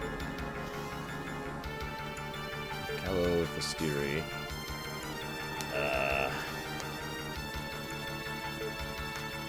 It's possible to beat this boss with bone mail. Damn it, I just took it off! Ah, whatever.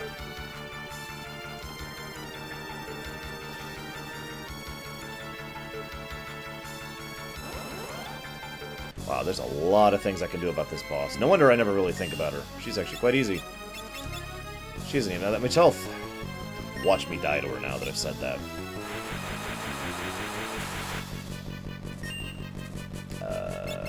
Actually...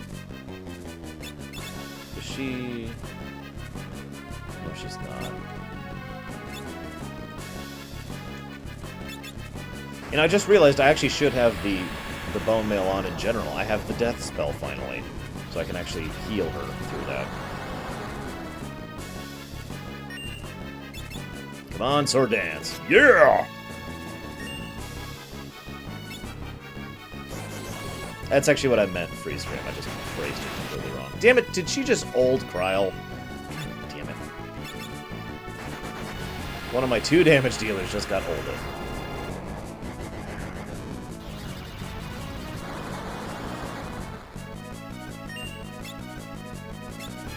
Whoops. Did you just ult my other damage dealer? God damn it.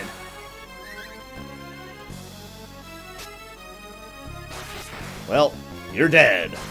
Yeah, this is not a hard boss. I didn't even use any tricks against her. You can mute her, she can be level 2 ulded, she can be slowed. There's a lot of stuff you can do to her. You can put her to the level 15 range, and then level 5 death her. What the hell are those things? Oh my god. That sounds like that would take a long time, Lex.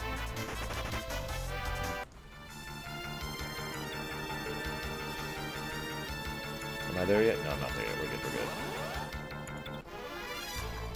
Nope, nope, nope.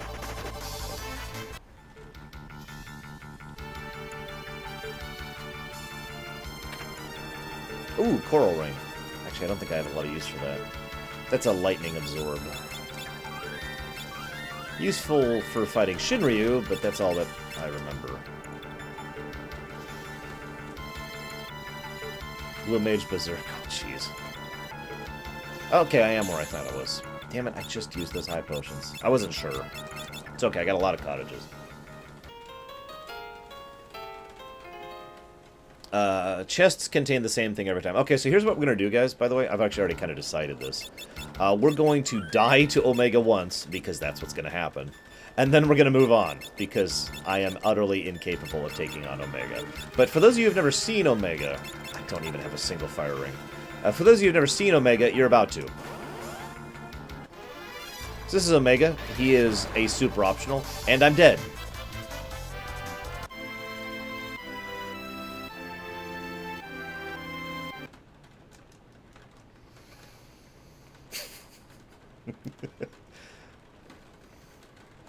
You thought I was exaggerating. It is my opinion that Omega, the original Omega here, is the single hardest super optional in all of FF history. And I mean that with total sincerity.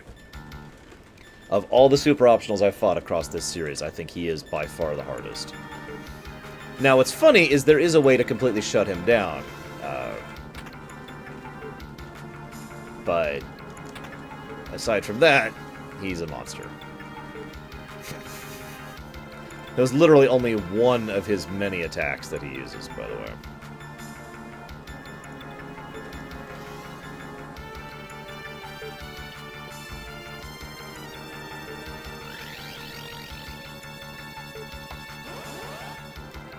I do, Lex. And my first reaction was, oh my god! Because you notice he doesn't look like he's a boss. Omega, I mean.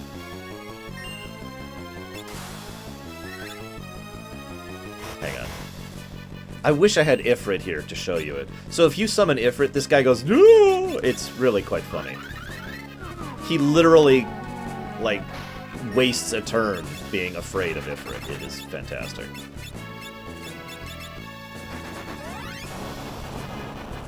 That's only in the modern versions. The boss that was in the original FF1 was, I can't actually remember its name.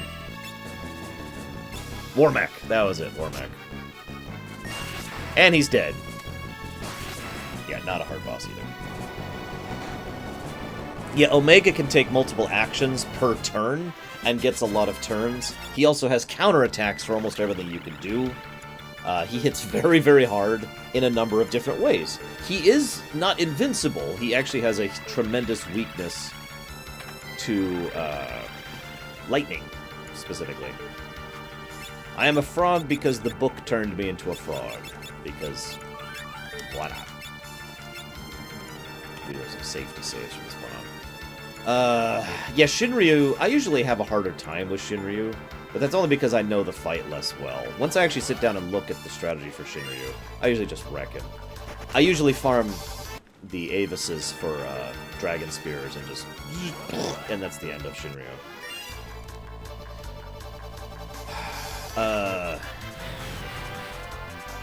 So, Penance, I don't think is hard. I would actually argue that Penance is not difficult. He is boring.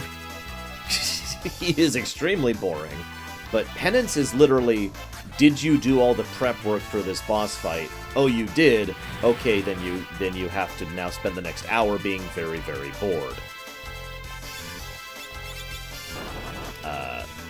Yzmat isn't quite that bad, but he's in a similar vein. Very little Valvadrix. I'm just gonna go back to here. Undo! Control Z, that was another death.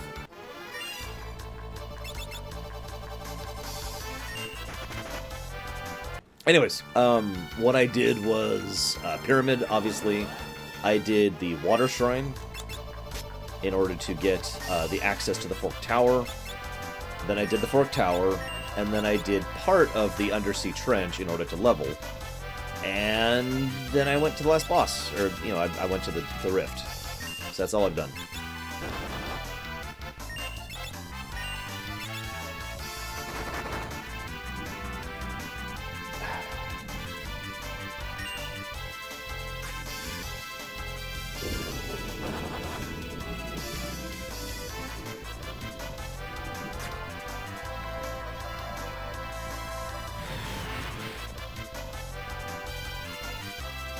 And yes, this is the final dungeon. Sorry. Didn't answer your question earlier. I mentioned earlier how you could just keep rolling not a 6. This is part of what I was talking about with that. Now, if you have a thief, you can do something about that. And as a dancer, if I attack with the chicken knife, I guess anybody attacks with the chicken knife, you have a 1 in 4 chance to proc flee, which actually I got to happen earlier. But otherwise, you just do this until that happens, and then you reload your save. Yeah, I am literally having more trouble with trash than I am with bosses. This is insane.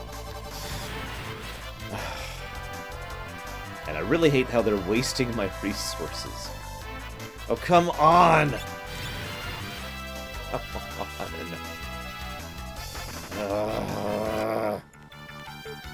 Anyways, any problems with bosses? So, yeah, the 4 crystals was pretty rough. I died to that one quite a few times. I think 6 or so times. I died like 10 times to X-Death at the end of World 2. And, I don't think we've really had any problems with any other bosses at this point. That was the flea attack proccing right there. So you can actually see what I was talking about.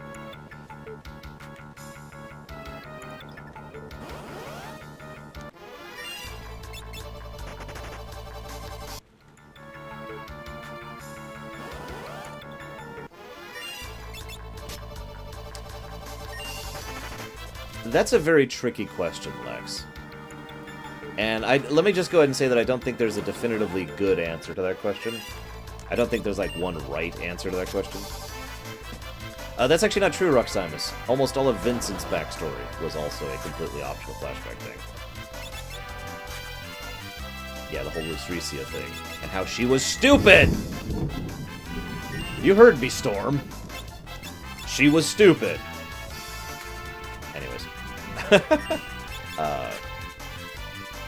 But no, I do... Okay, so I do... I like the idea of being rewarded for trying to do that kind of a thing. It's one of the things I actually enjoy. One of the things I used to do back when I had a lot more free time in my life is I would go back through as I'm doing a replay of, you know, a given game, like FF7, and talk to different guys and try to do different things in different sequences just to get little snippets, tiny little bits of dialogue and conversation I'd never seen before. I've got a good example for you right off the top of my head. In FF6, for a very brief window, between when you have done the Vector section with the banquet at the Emperor and before you get down to Albrook, that tiny little window, you can go all the way across the entire continent to the airship, and you can see Setzer and Cid talking about the airship, and you could hear him talk about Daryl. And I was like, yes! Oh, it was so satisfying to have discovered that, because I didn't have a guide or anything. I mean, this is back in the 90s. You know, I didn't have access to anything. And so going back and finding that was just so satisfying, and I love that, but at the same time, it is a very valid perspective to look at stuff like that and say, well, maybe that kind of character stuff should at least have something leading you towards it, something guiding you towards it. I mean, good example. What's the indicator of going to Lucretia's cave in FF7? Now, it's possible there's an NPC I don't remember who says, hey, you should go to the Lucretia's cave, but I don't remember anything like that.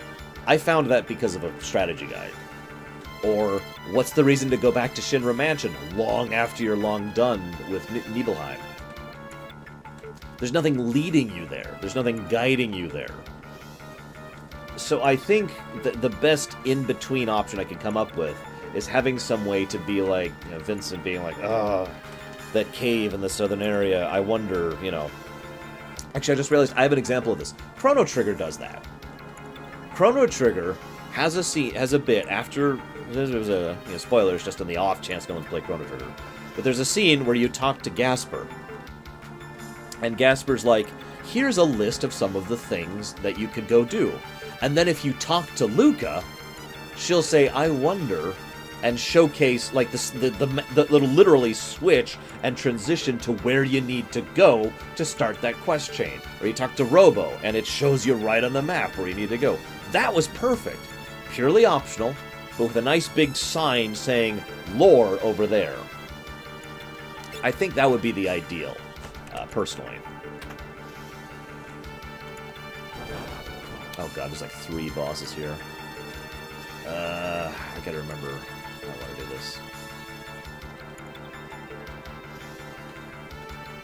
Actually, yeah, I think the Thought Bubble system, which, by the way, I love the Thought Bubble system of FF4. I love the fact that it allows you to see and know so much that you wouldn't otherwise. Oh, I need to... Hang on. I need to set up for this boss really quick. I remember this. We'll do... you?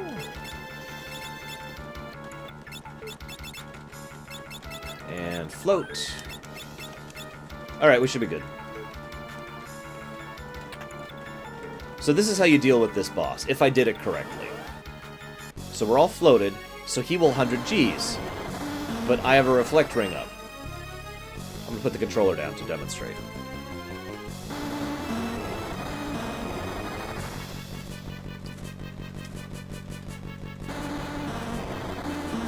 So, if you are floated, he will do nothing but get rid of your float system. You get rid of your float buff, which is 100 Gs, which is an AoE attack, but 100 Gs is reflectable.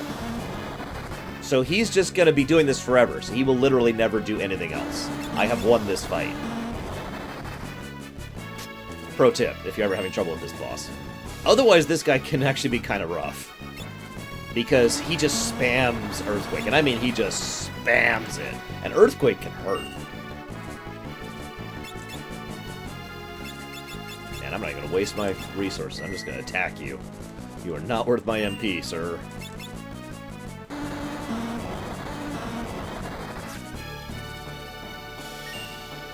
A couple other games I feel that do the leading to lore system kind of well.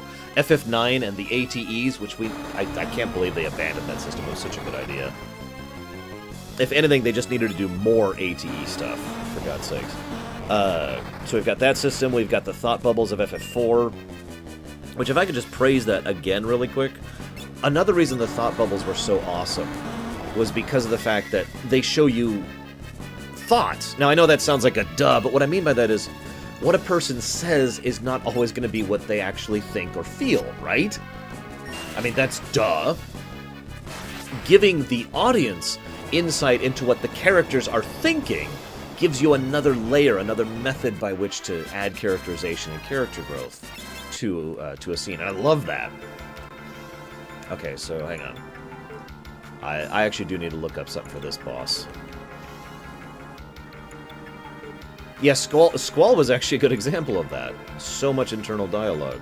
I wish he was a little better translated, but, you know, that someday, fingers crossed. Oh, there he is. I don't even know how to pronounce this. Halicarnassus, I guess? I don't know.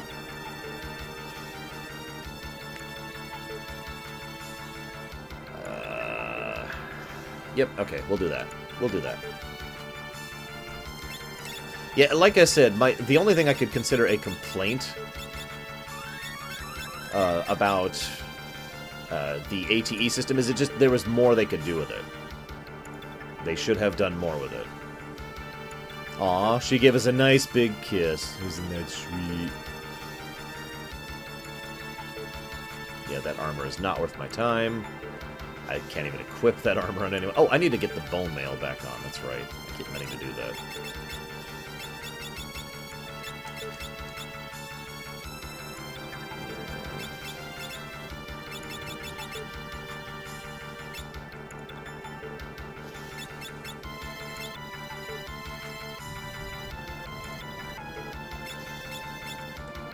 I suppose I should end Darkula. That is actually a valid point. I mean, I'm going to freely admit I have used save states a few times just to speed up backtracking, but I've also been trying really hard to use save states in situations in which I have access to a save. You know, in other words, all I'm getting rid of is the time spent getting on the airship and getting back from the save point of things. So, in the interests of being fair about this, I'm going to go ahead and unlock a save point here. Oh god, I'm a frog. I was set up for the next boss, not this one.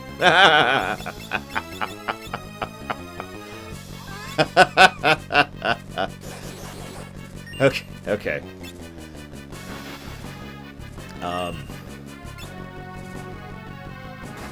So this is an interesting boss. This boss is the Blue Mage boss. He knows, like, every blue magic spell in the game, except for, like, 5. And, you can actually teach him blue magic.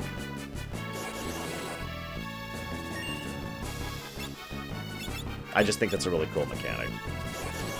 I suppose I should look up any strats for him since I'm starting off at a huge disadvantage here. Hang on, where is this guy? Azul Magia. Yeah, by the way, Azul Magia, blue mage.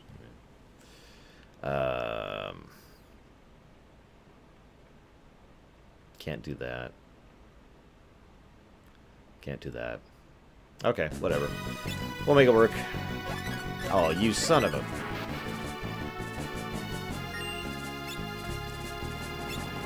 So, my favorite personal strategy for beating this guy, have your blue mage cast Exploder on him. Or Self-Destruct, or whatever it's called. If you do so, he will immediately use it and kill himself.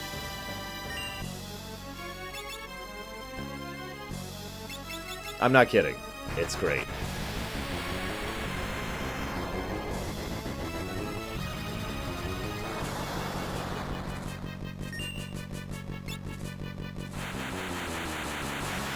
Alright, I think I need to defrog her.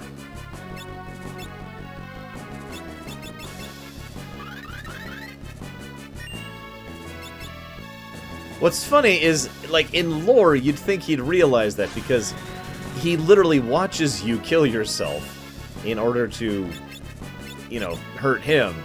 So he knows it kills you to use that ability, and he's still like, oh, sweet, I can't wait to do this. Let's try this out. Yeah! Ah! I should be using Bio, I just realized. That would be awesome. I actually regret that they didn't do that, because I had this really vague idea when I was first playing this game that that's what they were going with because of this guy. And then, obviously, that didn't turn out to be the case, so here we are.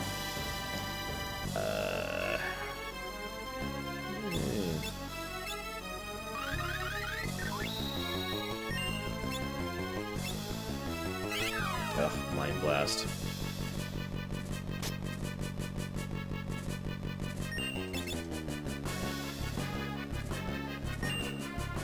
Quick, before you die. With your last breath, get Bart's up. It's a good thing I'm unlocking a save point here. I'm going to need the cottage after this. Oh, please hit yourself. Please hit yourself. No! Oh, this is bad. I haven't saved in a bit. Oh, wait, it's okay. She has the bone mail. She has the bone mail. We're cool. We're cool. Wait, he's already up. I couldn't tell. He was so tiny. I couldn't tell he was alive. Oh, by the way, Deutsch, are you there? You're there, right? Deutsch! Deutsch! Deutsch is there. Did you know you're famous?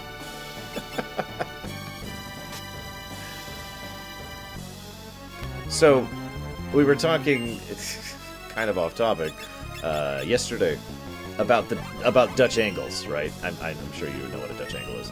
And as we were talking about it, we were like, where did the term Dutch angle come from? And Gary looked it up. Turns out, the Dutch angle is just a shortening of the proper term, which is the Deutsch angle. Deutsch, you are the reason cameras are always sideways in movies and films and television.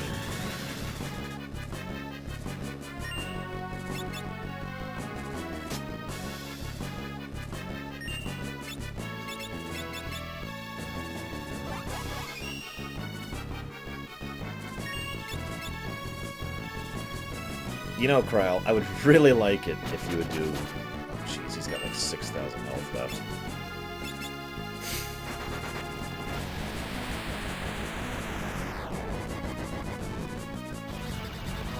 I guess 7,000. 6,000 now. So, close a bit. 2,000 now.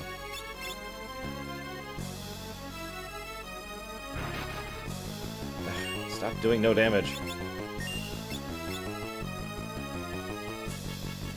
I steal your mana. I steal it. Come on! He's gotta have mana that I can steal. Oh well, this should do it. Yep, we're good. So, I still managed. Despite, you know, being,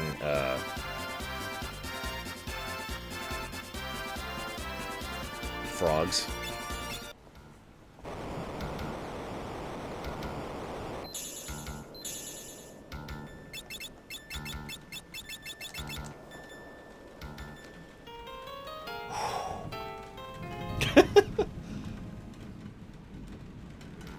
Ribbit. Anyways. Real save. Backup save states. Not going for the loot. Not worth it. Those are all horrible, horrible metamorphs.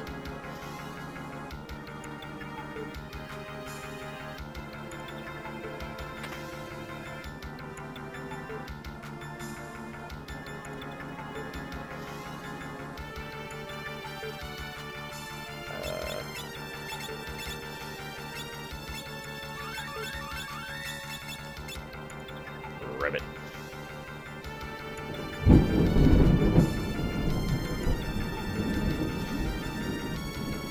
It's okay. I am a frog. By the way, this is a guy. Just point it out.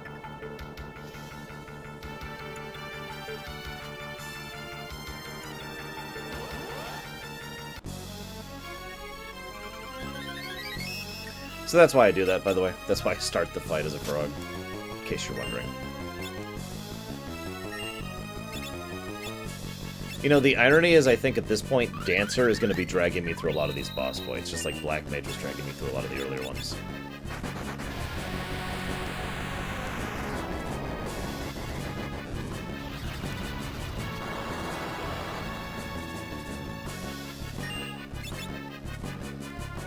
Of course, Dancer is very random. Don't do it to her, you...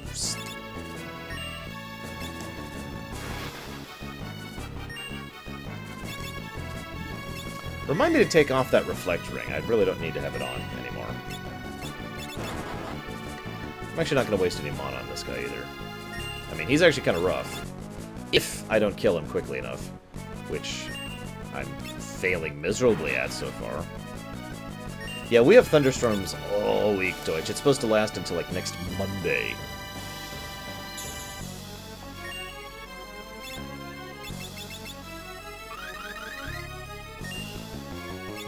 Fine, you get some of my mana. Some of it. No more.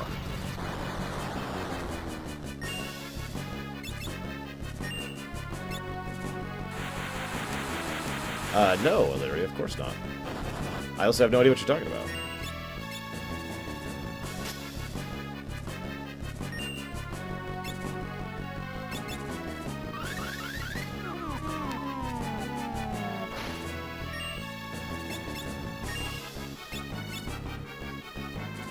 Okay, that should do it. Oh, no.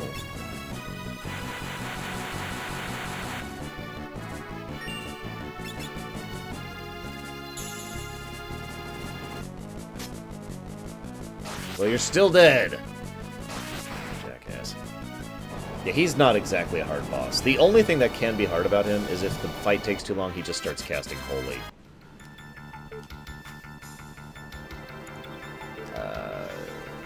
Let's get rid of that Reflect Ring. Oh, I never got the Assassin's Dagger, did I? That's okay. That's okay.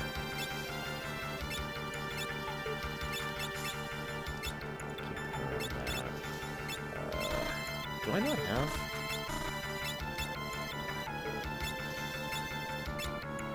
Well, whatever.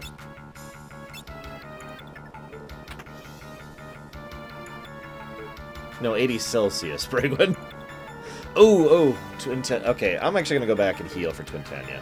This is one of the only fights I'm worried about. I think I got this, but I'd like to be safe.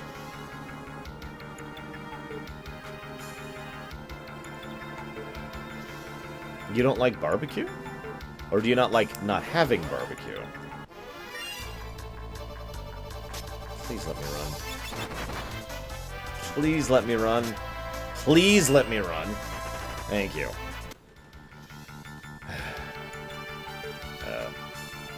Wait, what? There we go.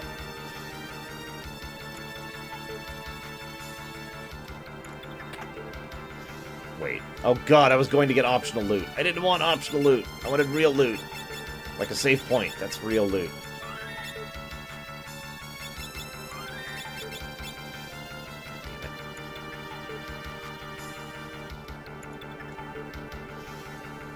I'm so stupid. Other side. Nope, nope, nope, nope, nope, nope, nope, nope, nope. You know what? Yeah, just in case. I really don't want to lose the last, like, 10 minutes. Nope, nope, nope, nope. Run, run, run, run.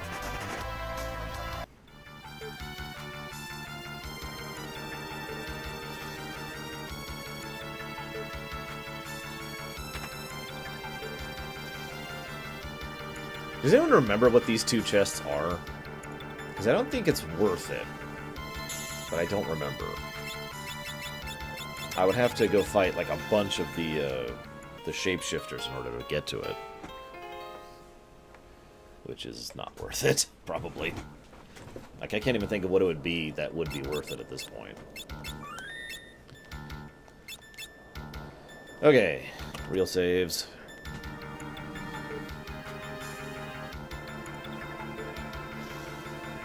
Oh wait, one of these is the rainbow dress? Okay, so do those actually stack or not? Because the thing I was looking at briefly said they do stack. But someone in chat said they don't stack. Let me look something up real quick here.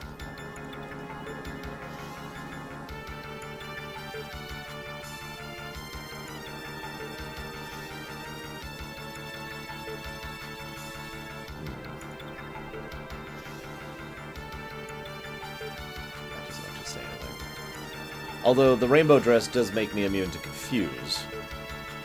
So that might be worth it just for that. Never mind. The red slippers already make me immune to confuse, so I don't actually need that.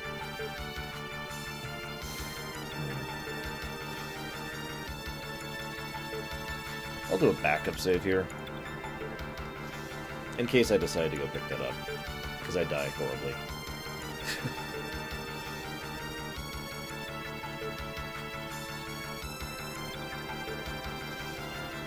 I don't have any way of doing holy damage, do I?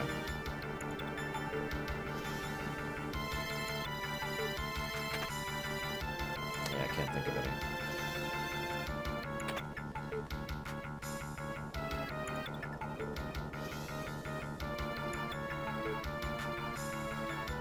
Yes, Twin Tanya. I'm actually nervous about this one.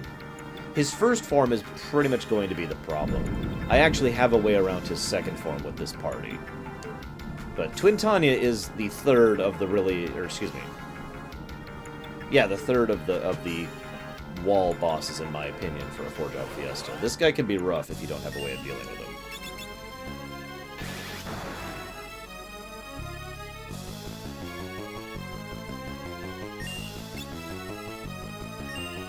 He also has a lot of health. Can I slow him? I can slow him. But I'm more interested in hasting me.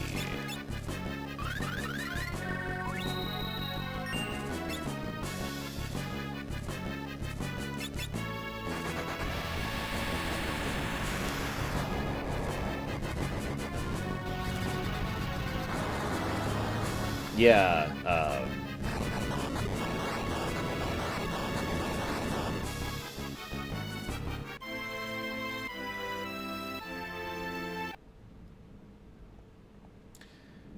okay. I'm dead.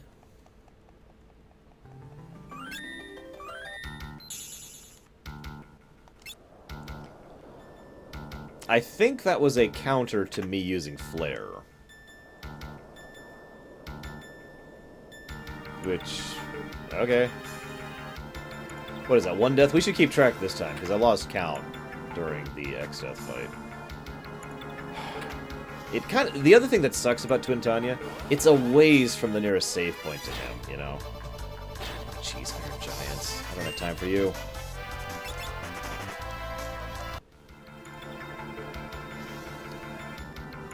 I really, really, really don't want to level again in this run. And the sad fact is, this is not the last difficult part of the run. This is just the next wall.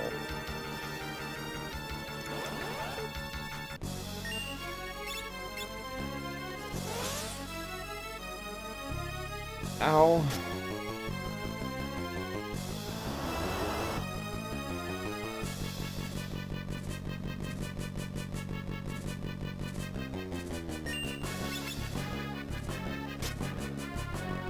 I do, actually, Lex, as you can see.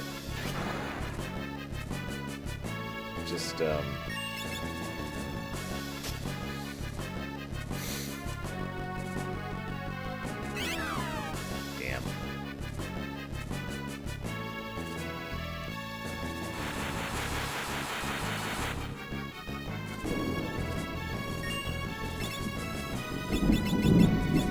Yeah, I hear ya.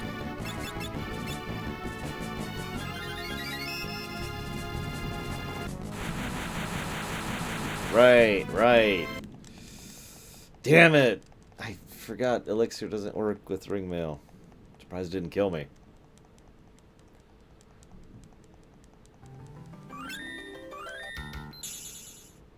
So. Yes, as the storm grows, Twitanya grows as well. Twintanya. Excuse me. Yes, that is thunder. Oscar Alex. I swear I'm going to say it right this time. There should be an encounter right there. Yep. Iron Giants. Yep. Hit me twice, then I run. Yep. I'm just going to set up a save here to save backtrack time. Actually, here, let's do this. Here. Okay. Again, save. Yeah, I guess so. Roxanne was... Okay. No! No! Worst attack you could possibly do. Okay. First and foremost. Haste! Second of all, not flare. Can I sleep him? Nope. Can I? Nope.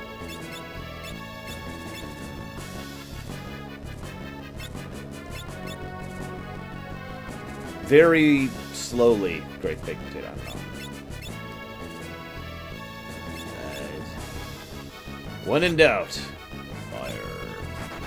By the way, if you have the Holy Spears by this point in time, this guy is a joke if you have Dragoons. Or anyone who can with that. Not what I wanted you to do, but it's okay. Alright. He is not immune to slow. What does he do? No, he doesn't. Okay. Okay. Now I just have to worry about him absolutely destroying me. In one hit. Again. Kind of like that.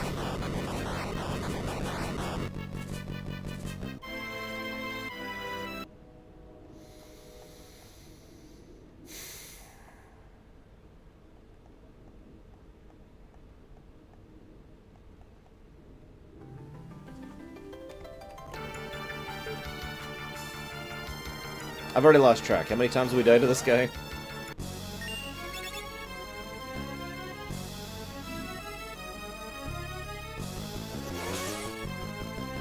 No, he doesn't charge for Mega Flare. He just does it. He just says, what? Charging? And then he just casts Mega Flare. No, Giga Flare is the one he charges for.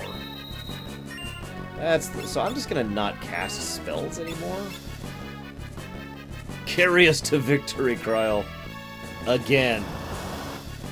Also, you're literally the only one left alive.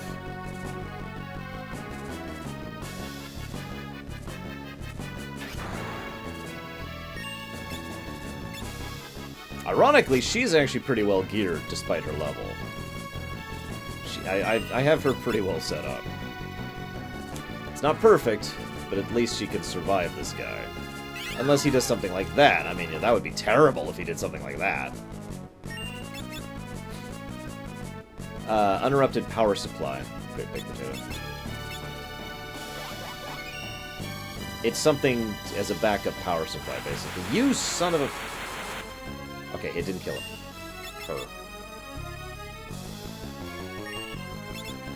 Her. Is Mega Flare reflective? I don't know. usually can live through a shot of it. Where's Death? There's Death.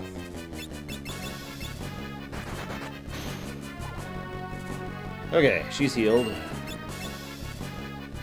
Which is good, because he's dead.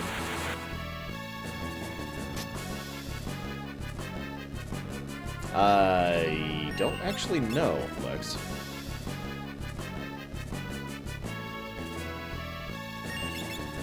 This is the dumbest strategy I've ever done for this boss. This will be if this succeeds, this will be the second time that Kryl, by herself, has dragged me to victory under stupid circumstances. Oh, okay. Oh yeah, it's basically essential, Velvetrix. Oh come on, I didn't have a chance to do anything. That was, what kind of charge time was that? Did you see that? He was just like charging for a Giga Flare. Giga Flare! What is this, 8 deaths now? I need to slow him. I need to get a slow off.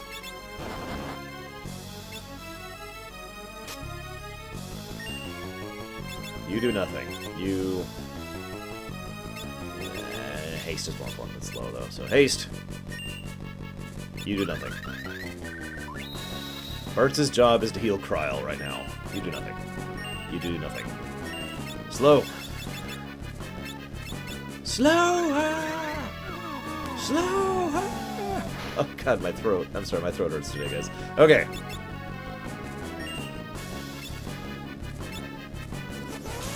Well, that's really bad. Yeah, this is an RNG fight at this point. I actually do have a strategy that can succeed, but I need things to line up just right in order for that to happen.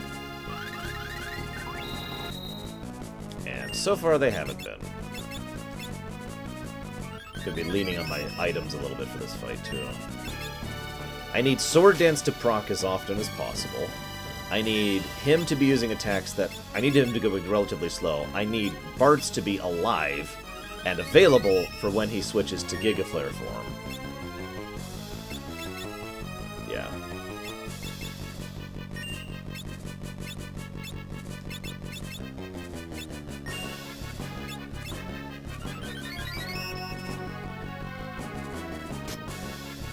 I need several things to happen here.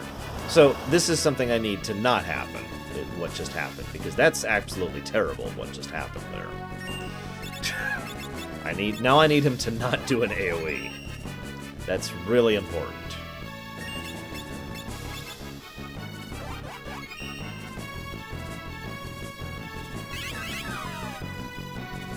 Oh, come on! Okay, we'll do this.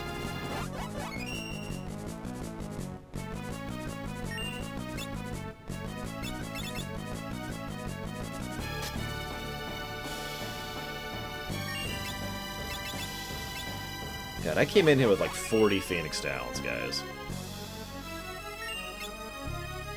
I'm gonna wait. It was a mistake. I shouldn't have waited. Oh no, it's okay. It's okay.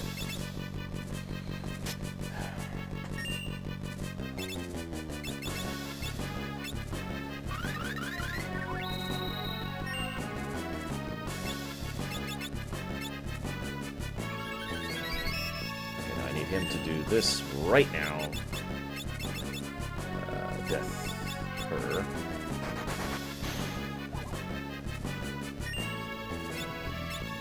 Wait. Oh, that works. Okay, cool. I think there is in the new optional dungeon in the GBA version, SJ. Oh my god. Okay. One more major hurdle after this guy. Wait, you can buy Protect Rings? I thought you could only buy the 3 Elemental Rings.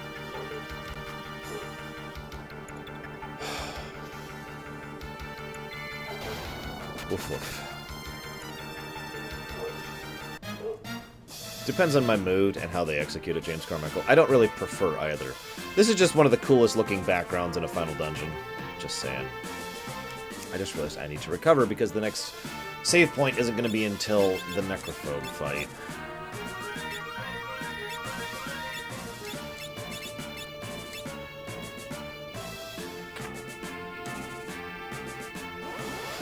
Exactly, Lex. I mean, granted, it's crystally like so many FF things are, but in my opinion, this is one of the better looking crystally areas in the FF series.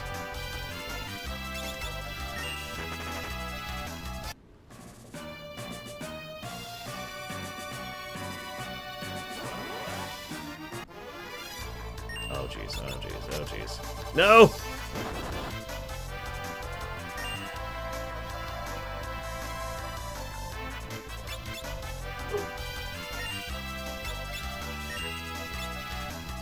Did I save state after killing Twin Tanya?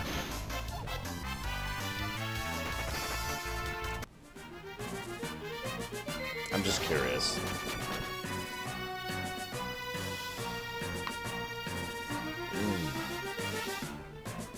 I'm not going to save state again until I actually get to a safe spot, though. I want to do this proper. I just really don't want to fight that guy again.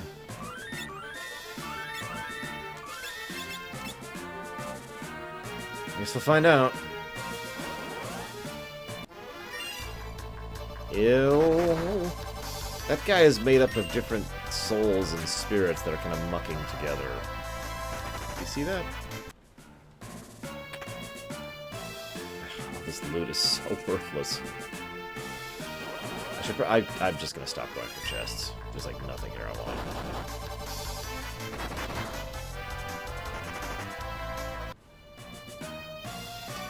Nope.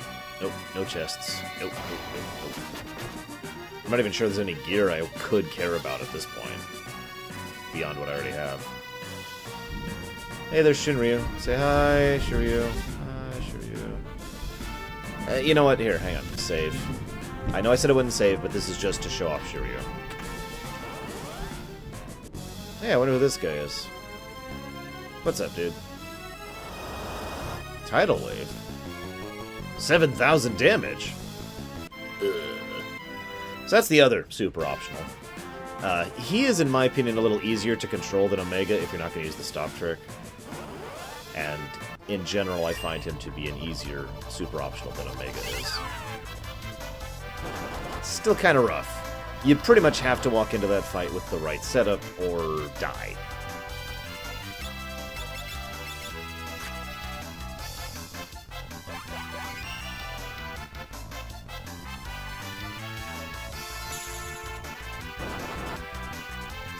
That was a nice 1-2 combo. Please run.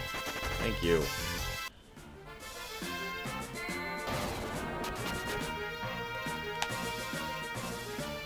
I always love the fact that the further in you get, the more tree roots you see growing throughout the place.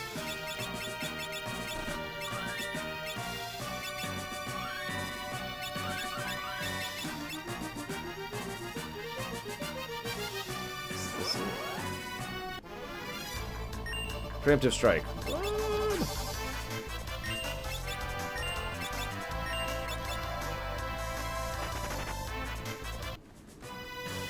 Is this it? This is it. This is it. I'm right. Am I gonna have an issue with this guy? I don't think I should.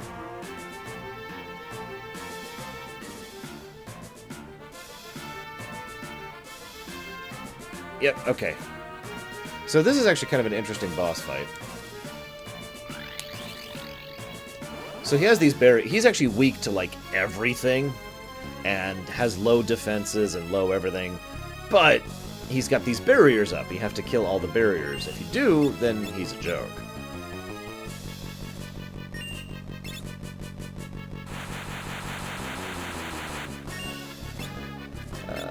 So we're going to take this one seriously. Honestly, yes, I do, Lex. Especially if my theory about how the elemental crystals... Oh, right. That's bad. That's really, really bad. We're able to reconstitute is true. I like how the barrier's like, that's a good idea!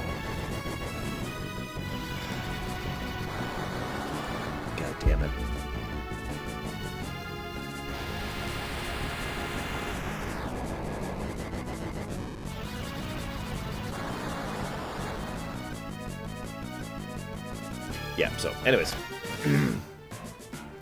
Take two.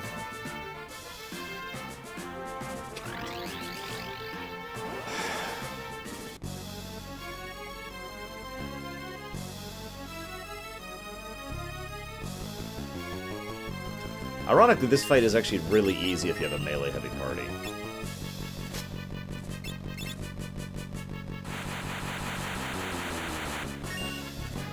I can't remember how much health those things have. No, it'll be fine. It'll be fine. It'll be fine.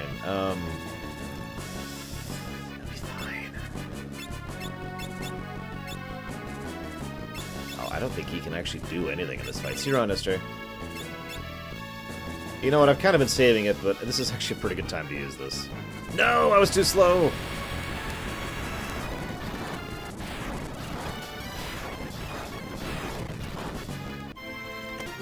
I don't know if I can beat this guy. I honestly don't think I can. Which means I don't get a final save point.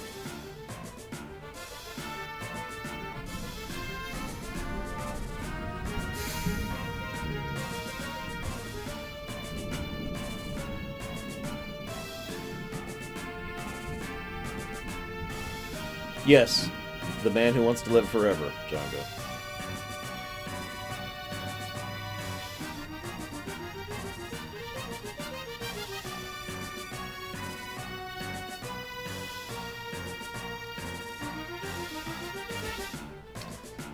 Several levels would make this happen. I'm gonna try something slightly different. Let's break out the old reflect rings again. Switch. Well, doesn't matter, does it? Yeah, exactly, Gongo. His entire shtick is that he has this thing that will make him invincible.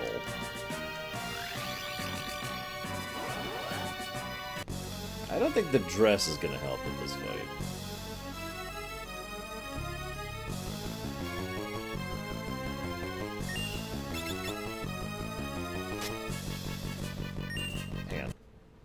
Those things do not have a lot of health.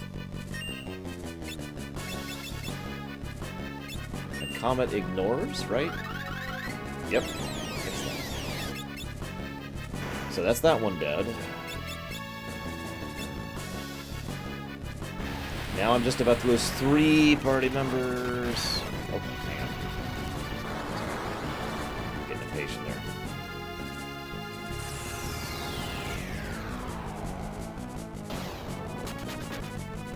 I know, right, Lex? Yep. 3 party members dead.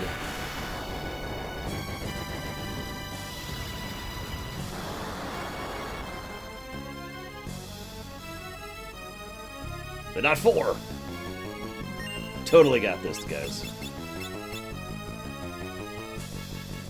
Right, I can't res her.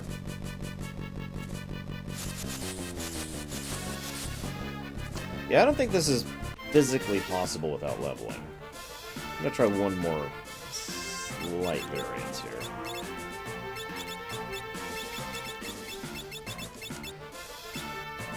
What's funny is there's no real reason to heal. He one-shots me with everything he does.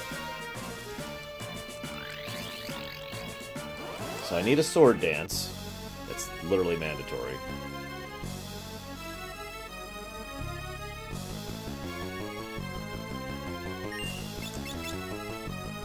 That's not a sword dance.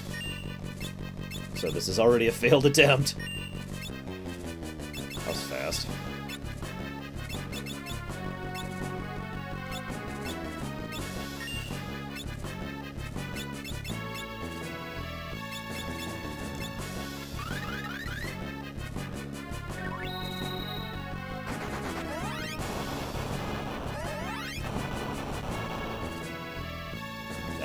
Not as impressive as I was hoping. Okay.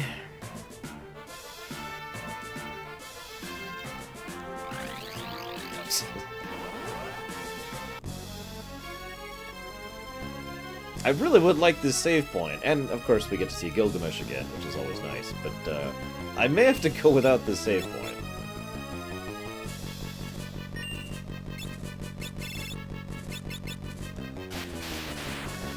Oh god, we're already past Odin. We've already used it past Odin. That's actually really, really bad.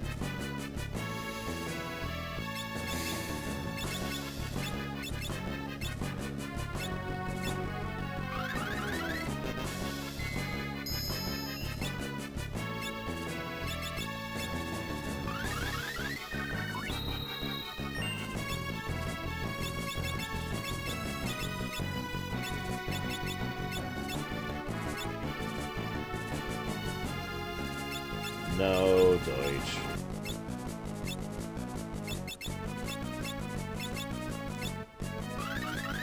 Bad Deutsch. Bad.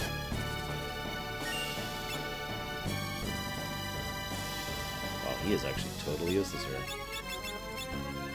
We'll heal Kryl, because I don't have anything else for you to do. And we're dead. I give up. I can't kill Necrophobe.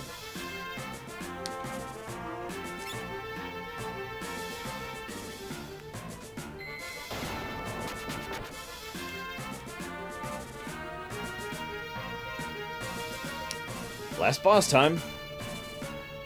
I am terrified. I don't even really have a strategy for this. This is just... yeah, we'll see how this works out.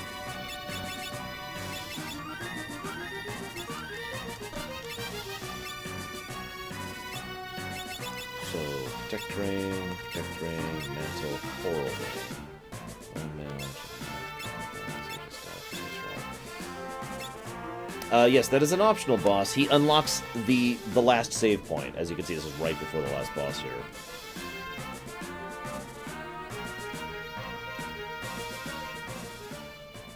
I'm gonna need luck on this one. This is two difficult fights, one right after the other. Very long, difficult fights.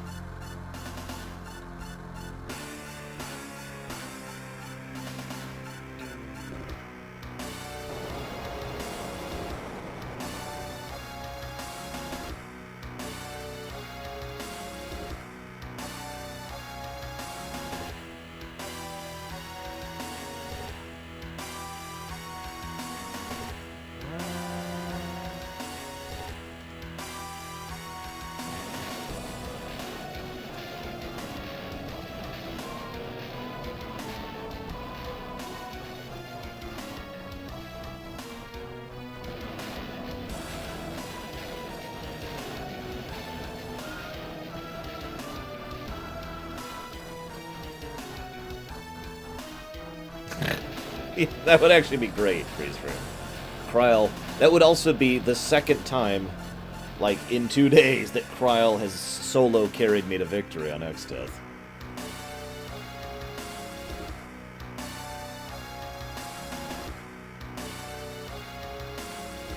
Ah, damn. I wish I had Odin for this fight. It would actually be really useful. I just realized. I actually knew about that, I just forgot about it until I was reading the stats over there.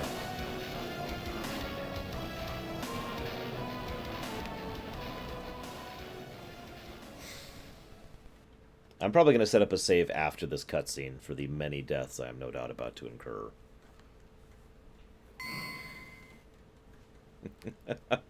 I've been carrying this whole team this whole time. God! You just joined the party, and I've been carrying the team ever since I did! Well, of course, Illyria. The piano protects, the piano saves. No, I've actually never noticed that. So yeah, we're in the void, so there's dead people here, so it actually kind of makes sense that we're interacting with dead people.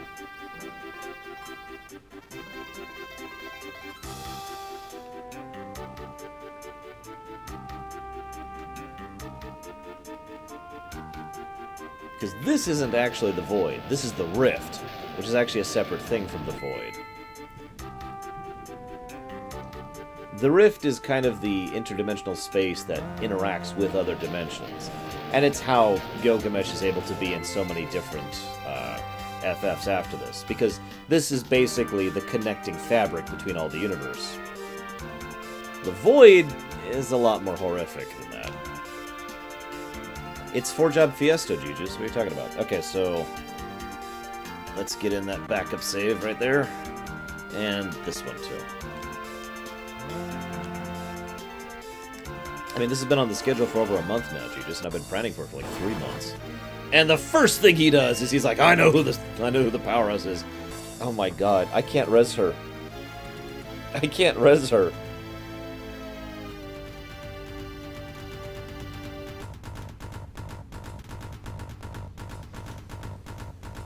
You know, it took me years to notice the armor sticking out of the tree trunk there.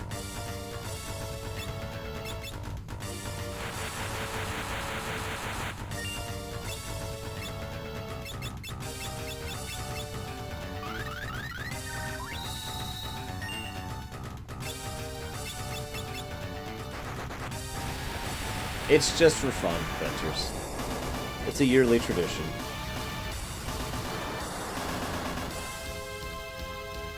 How many years? I actually figured it out yesterday. I forget right now.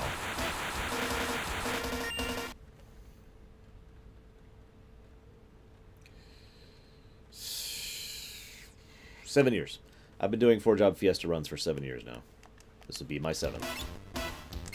Although I didn't actually, god damn it, I didn't actually start signing up on the website until like 3 years ago, I want to say.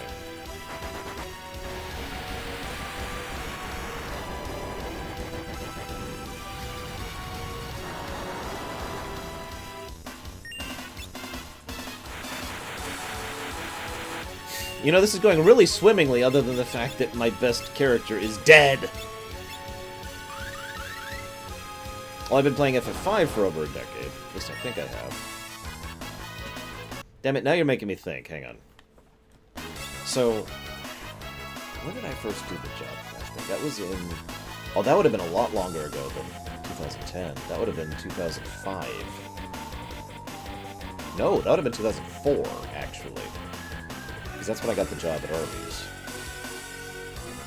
Right? Yeah. Okay, so I actually lied. I'm sorry. I've actually been doing 4-job Fiestas to some extent or another, because a friend of mine first introduced me to it back in 2004 for the last 13 years. My bad. It wasn't like the 4-job Fiesta thing back then. In fact, I have no idea when the 4-job Fiesta even started. I wasn't even aware of... I think 2010 is when I became aware of the site's existence. Because Speedrunner mentioned it. I should probably heal. I kind of have already given up on this particular attempt, that's why I haven't been healing. Oh, that's really bad. White hole is probably his worst attack. It's like a black hole, except it also petrifies you. So she is dead and petrified.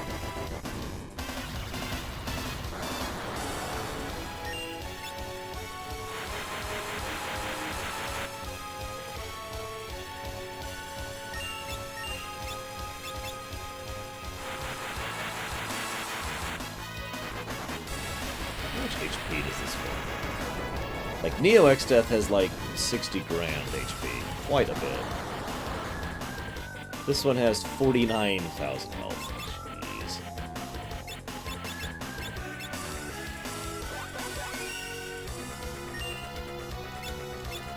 God, this is so not happening.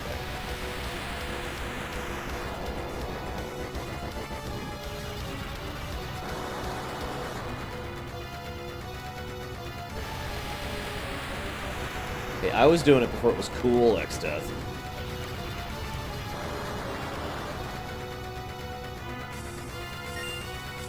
X-Death Ventures. We actually did a whole thing on the forum for a while, talking about which FF villains were strongest.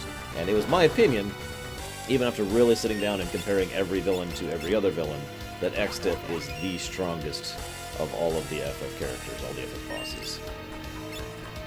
Where am I freaking... There. I keep looking for softs. I forget they're called golden needles. Thanks, X-Death. Thanks. Appreciate that. Thanks, buddy.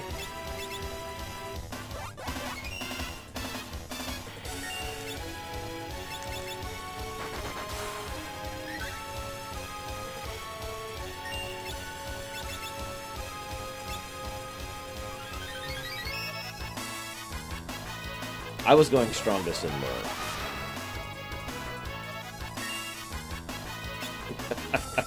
Pretty much running with Grace.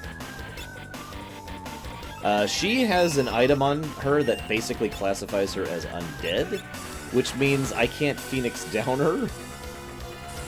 I also can't heal her through traditional means. What do you think, guys? Should I give up? Or should I go out with one last attack? Yeah.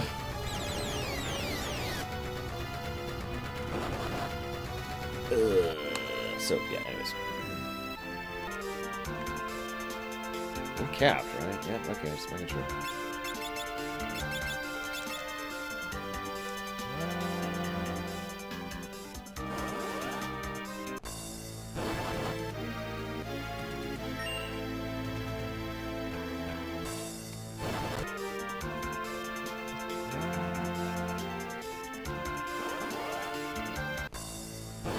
Okay! He didn't kill Kryl instantly. Really? Oh my god. You don't, Goldbug. That's the point. You can heal them, but you cannot res them. Okay.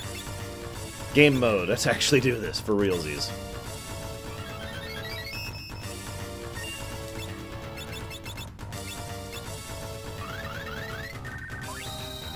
Am I playing on a NES? What? No, I am not. Oh. Is she? No, she's fine, she's fine.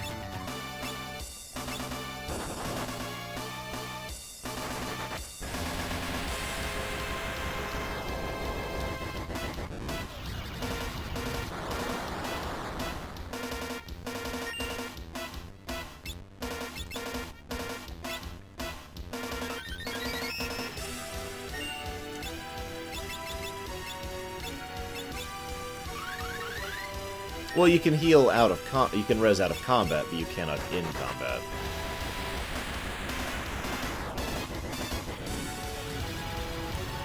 I really don't want to go level.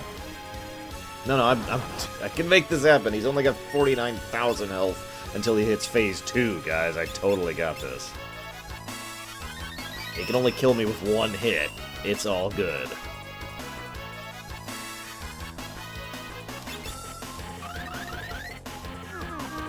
So he's not actually immune to slow. Yeah, if I could just death her back up, that would be awesome. For those who are not aware, I can actually heal her to full with death. It acts as a full heal, but I cannot res her with death, which kind of sucks.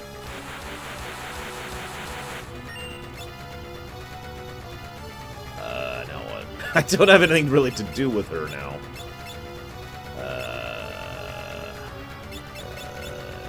Immune to gravity, yeah. Common, I guess. I don't think I picked up return, actually.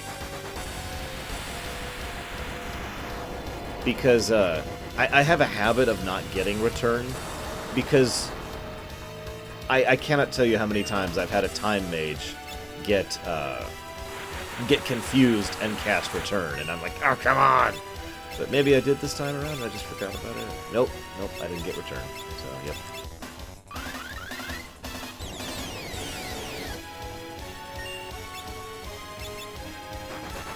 Now, in the interest of fairness, I probably should take the bone mail off of her. See, the thing is, the whole reason she has the bone mail, aside from the other benefits from, like, healing from death and whatnot, is that she, it really, really, really boosts her defense, like, through the roof. It is the highest defense item in the entire game.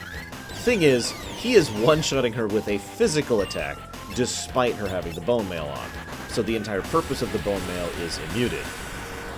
So I'm basically getting all the detriments and none of the benefits by having her on her, so... Next attempt, I think I will get rid of it. Or maybe I'll totally succeed with Kryl being dead the whole match.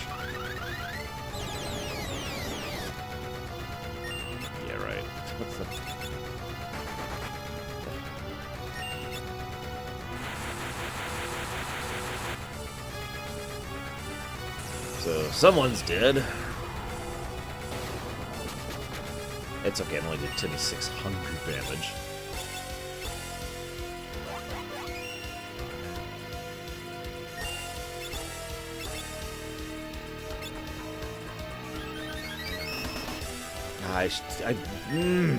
Whatever. I just screwed up again. It's okay, this is probably another TPK right here. Yeah, so... Actually, let's wait till he does something. Or we'll be slowed. Except we're already slowed.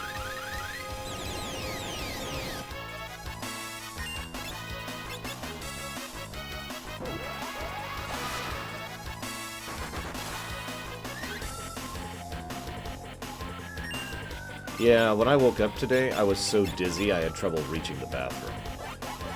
It was one of those lean-on-the-walls kind of situations. I'm not actually sure why. I think I was just tired, though. I get dizzy when I get tired. Dizzy and my eyes burn. Those are the two symptoms for me.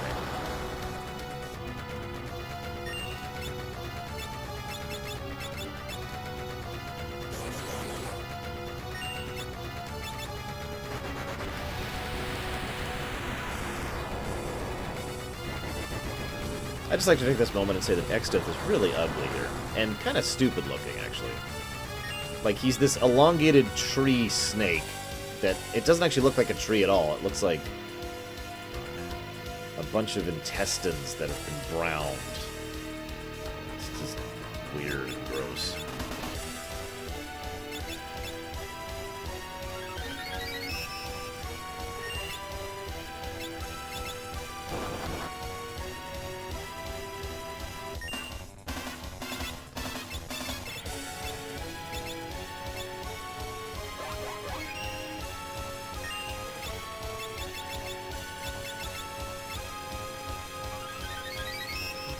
So that's what I actually meant to do earlier, so he can go back to casting.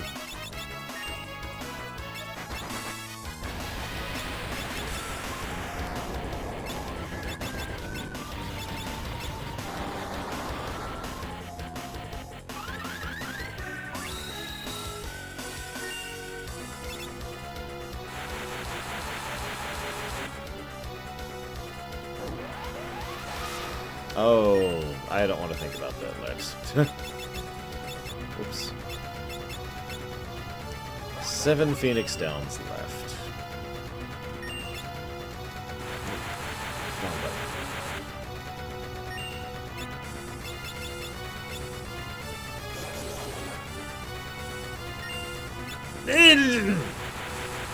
That's like the second time in a row I've hit Gaia by accident.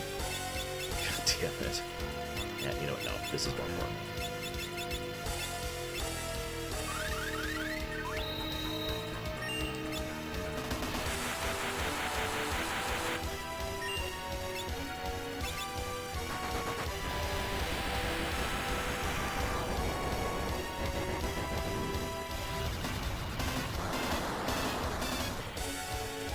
So this isn't actually the hard fight, guys.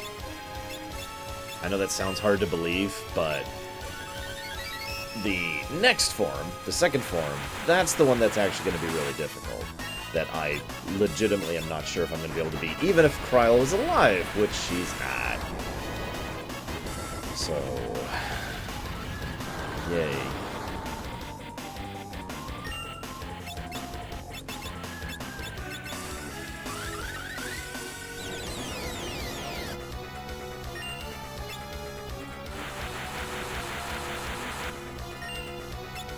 You know, what's funny is if I had a blue mage, I would have this in the bag right now.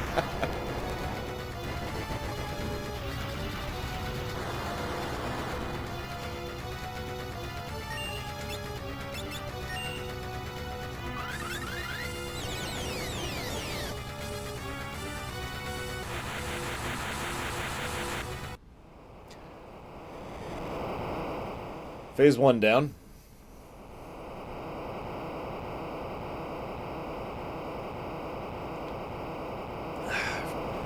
Beastmaster, Blue Mage,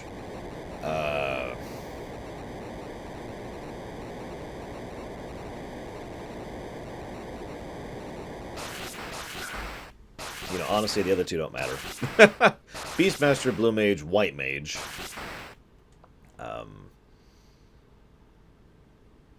The fourth doesn't matter. Insert filler here for the fourth one. Dragoon. Dragoon would probably be a good pick. You can get around a lot of mechanics with Dragoon, and they can hit very hard. So, actual last boss time. This is closer to what X-Death really looks like, because remember, he's an amalgam of all the most horribly evil spirits ever.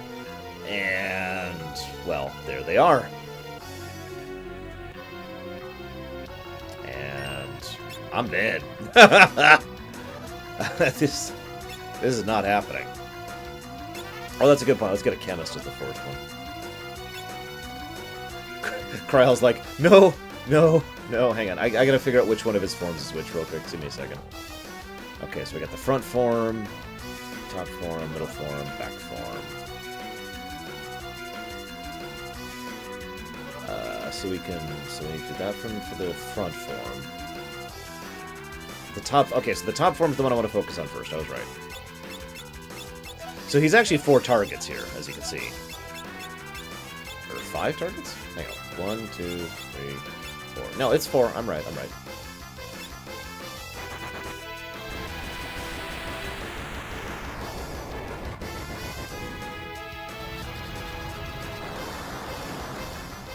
It's okay, he's only got more health than the last boss had. This is not happening. There is no way in hell that this is happening. But I can land slow on, I think, 2 of these guys. So there's one of them, the back one.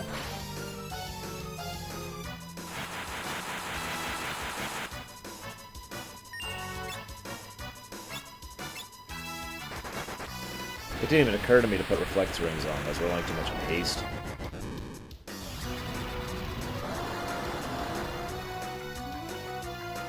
It's okay, I almost have put a dent in 1/10 of 1/4 of this guy's HP, guys. I've totally got this.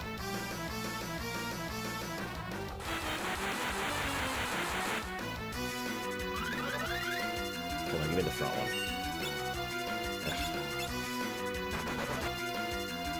I don't remember freeze frame.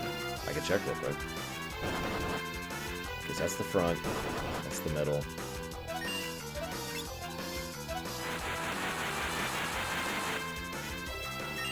God, I do so little damage, it's actually kind of sad.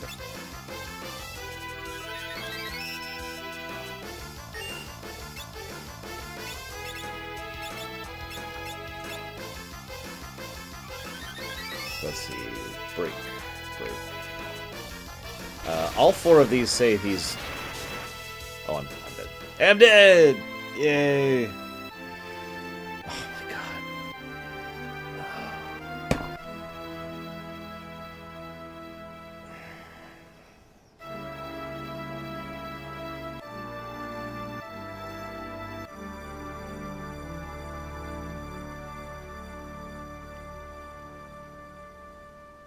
And the world ended. I'm not sure I can do this fight, guys. Even if I do the changes to make the first phase better, the second phase is just so much worse. Like, I barely dragged my way through the first phase. Just inched my way forward. I'm not sure I can even touch the second phase.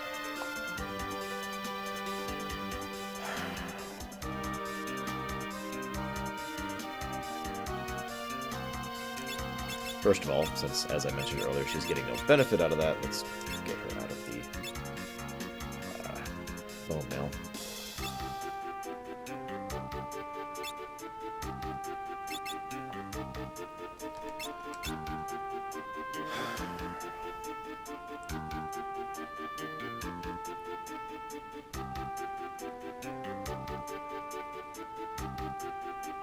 I am extremely underleveled.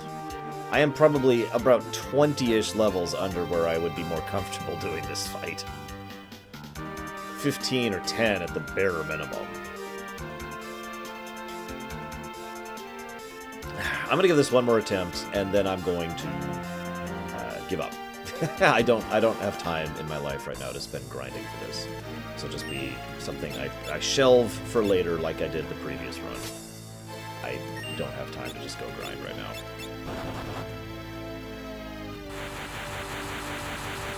So wish me luck, guys.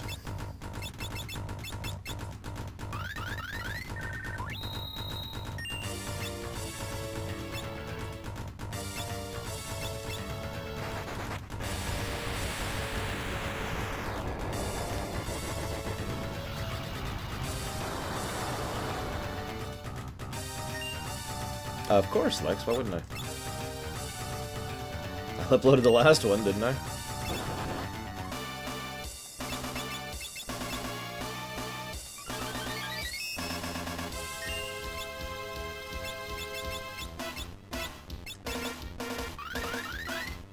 Oh, landed first try. That's really awesome.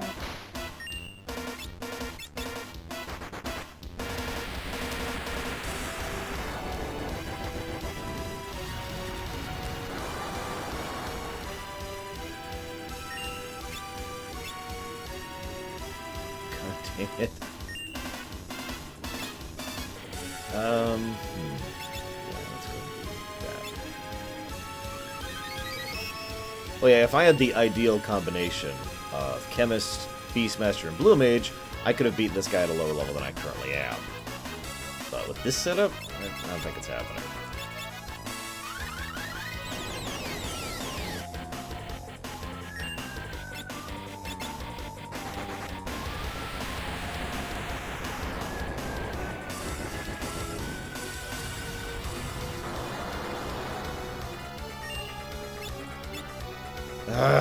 Come on, Kryl. You are literally my best damage dealer, and you're not doing anything. You're just standing there like... Oh, you want me to hit him? Okay.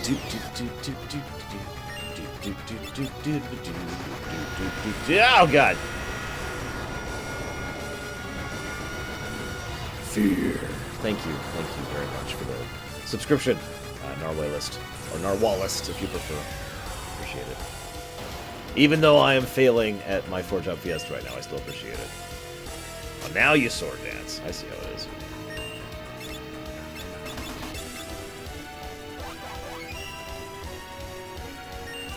You know, for the longest time, I didn't know how the ending changed based on how many people were alive at the end. It's kind of a minor thing, but it's there.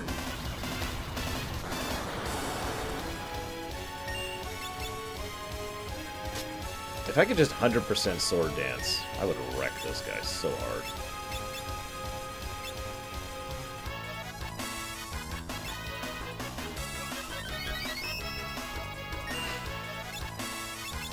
Let's go her.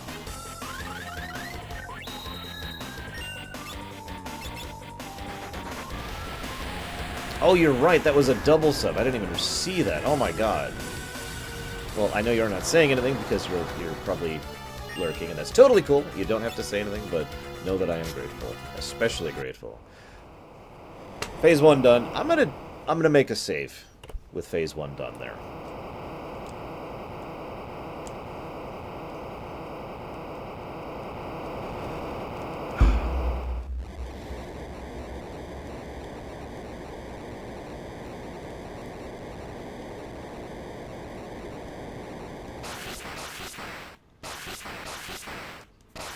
If she gets nothing but sword dances, she can kill any of his pieces in 7 hits. That's still a lot of hits. That is 28 total hits to kill all of his pieces, and those have to be sword dances. So this is not exactly what I would call, you know, locked in or anything like that. I do very, very, very little damage with this party compared to what I could or should be doing with another setup. So, wish me luck. We're all hasted. That's a great way to start this fight.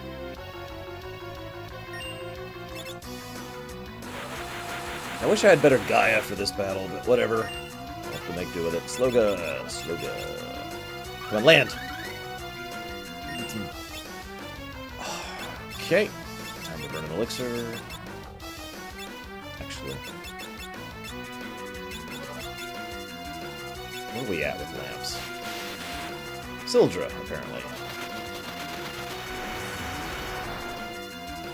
I'll take the free damage.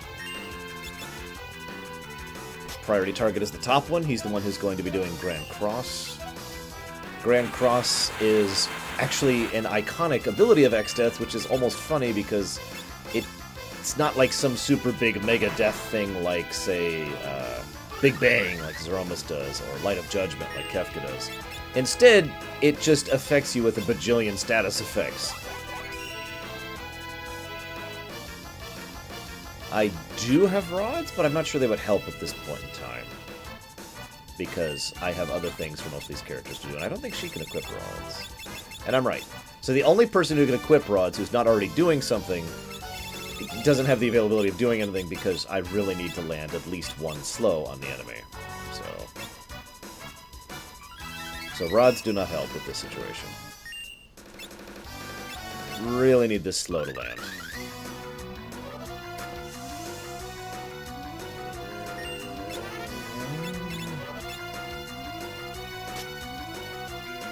I'm getting decent luck with these things. Does anyone remember what's after Sildra in the? I'm just gonna look it up.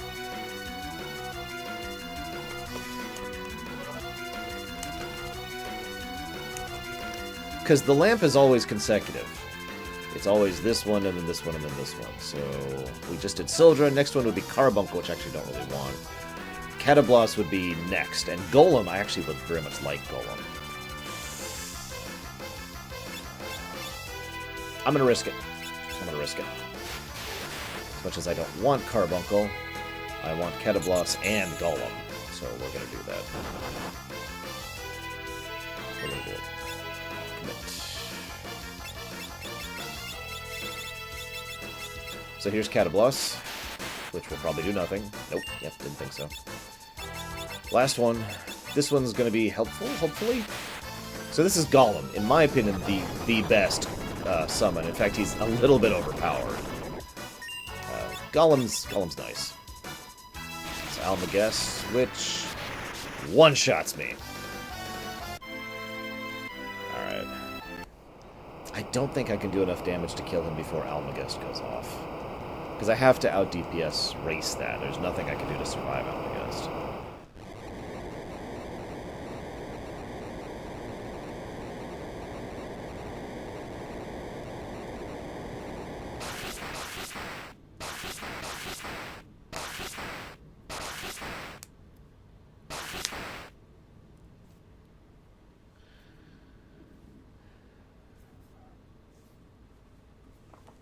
Hey, Dr. Nimbus, did I say hi? God, I don't even remember. Sorry, I'm really distracted. I'm thinking.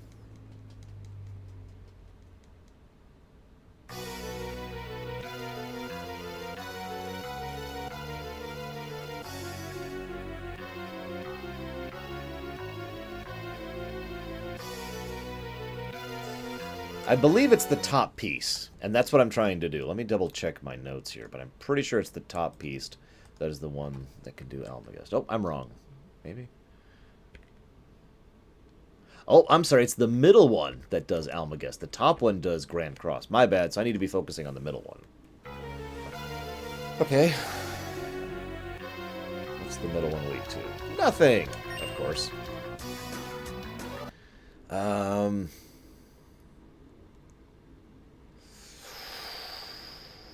Can't do anything about that, can I? Okay, let's try it. Let's just commit to making this happen here. I'm not going to try slowing this time. I'm going to try a different strategy.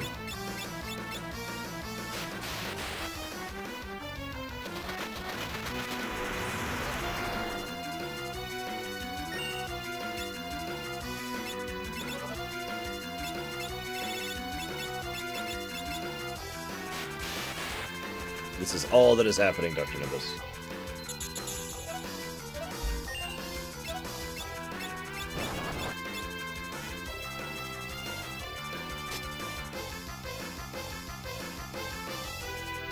Already charging up for it. Ugh, okay, this is a bad run already, I can tell. But I just want to see if it's possible to do what I think I can do here. damn it, I have no mana! Do I have enough to use try? I do.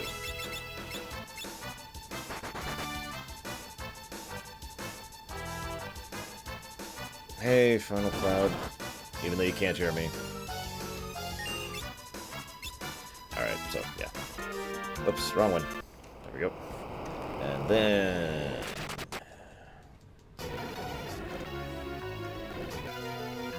That sounded weird and fast forward, that song. Okay. First thing. Elixir.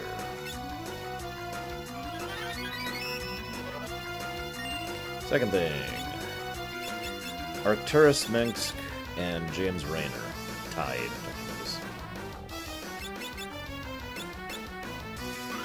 Yeah, I'm nowhere near that one. I'm at like 12 hours so far.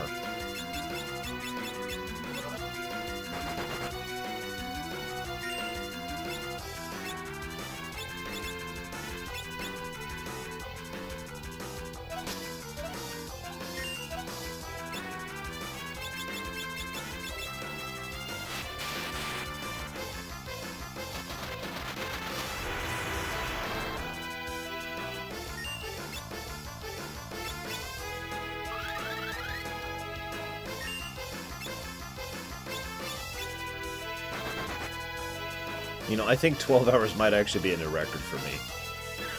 Oh, come on! Oh, that's not great.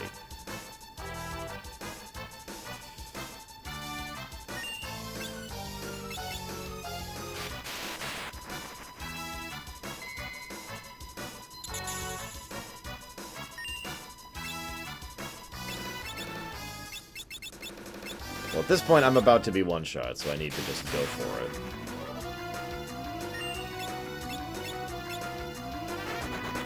Nope. And...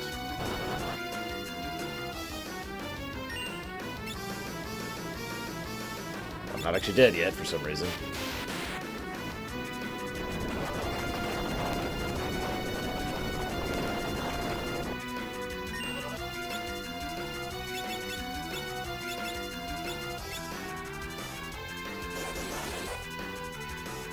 Yeah, the PS1 FFFs have very long speedruns. Nope. Dead. One more attempt. One more attempt.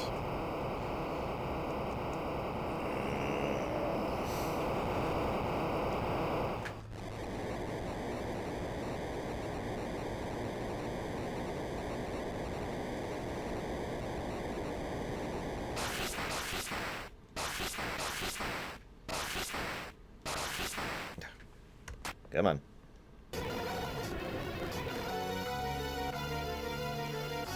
Last attempt, guys. Let's do this. And then he kills me instantly.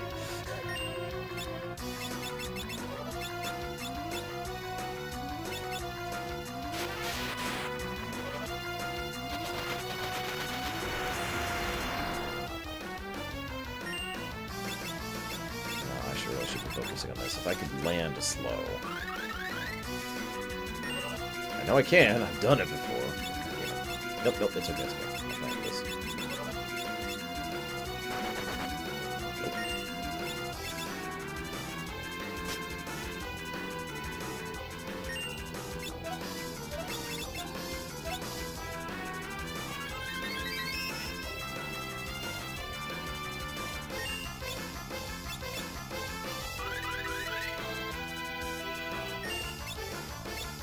Not. Whatever.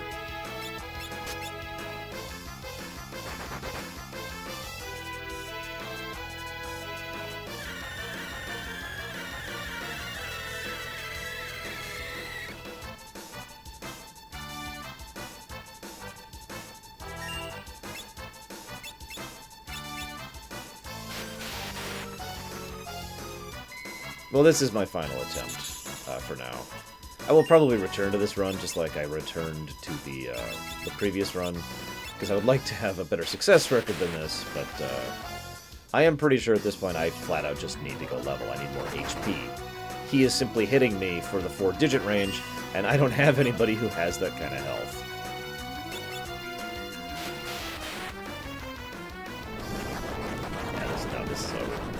Sorry guys, this will be my second failure to complete a 4-jump Fiesta ever, because I don't really have time to the level. I have work to do. So, thank you for joining me. I have had a lot of fun going back through this. I just don't have time to finish it. Maybe someday? When I have all that amazing free time to spare. But again, it's been fun, and I appreciate y'all being here for me with this. Honestly, it's actually funny, despite the fact that this is a failed run. I felt that this was a really good run overall. And, yeah. But anyways. What time is it? I will be streaming tomorrow for a live rumination to get prepped for my next rumination that I'm going to be working on. Otherwise, I'll see you then.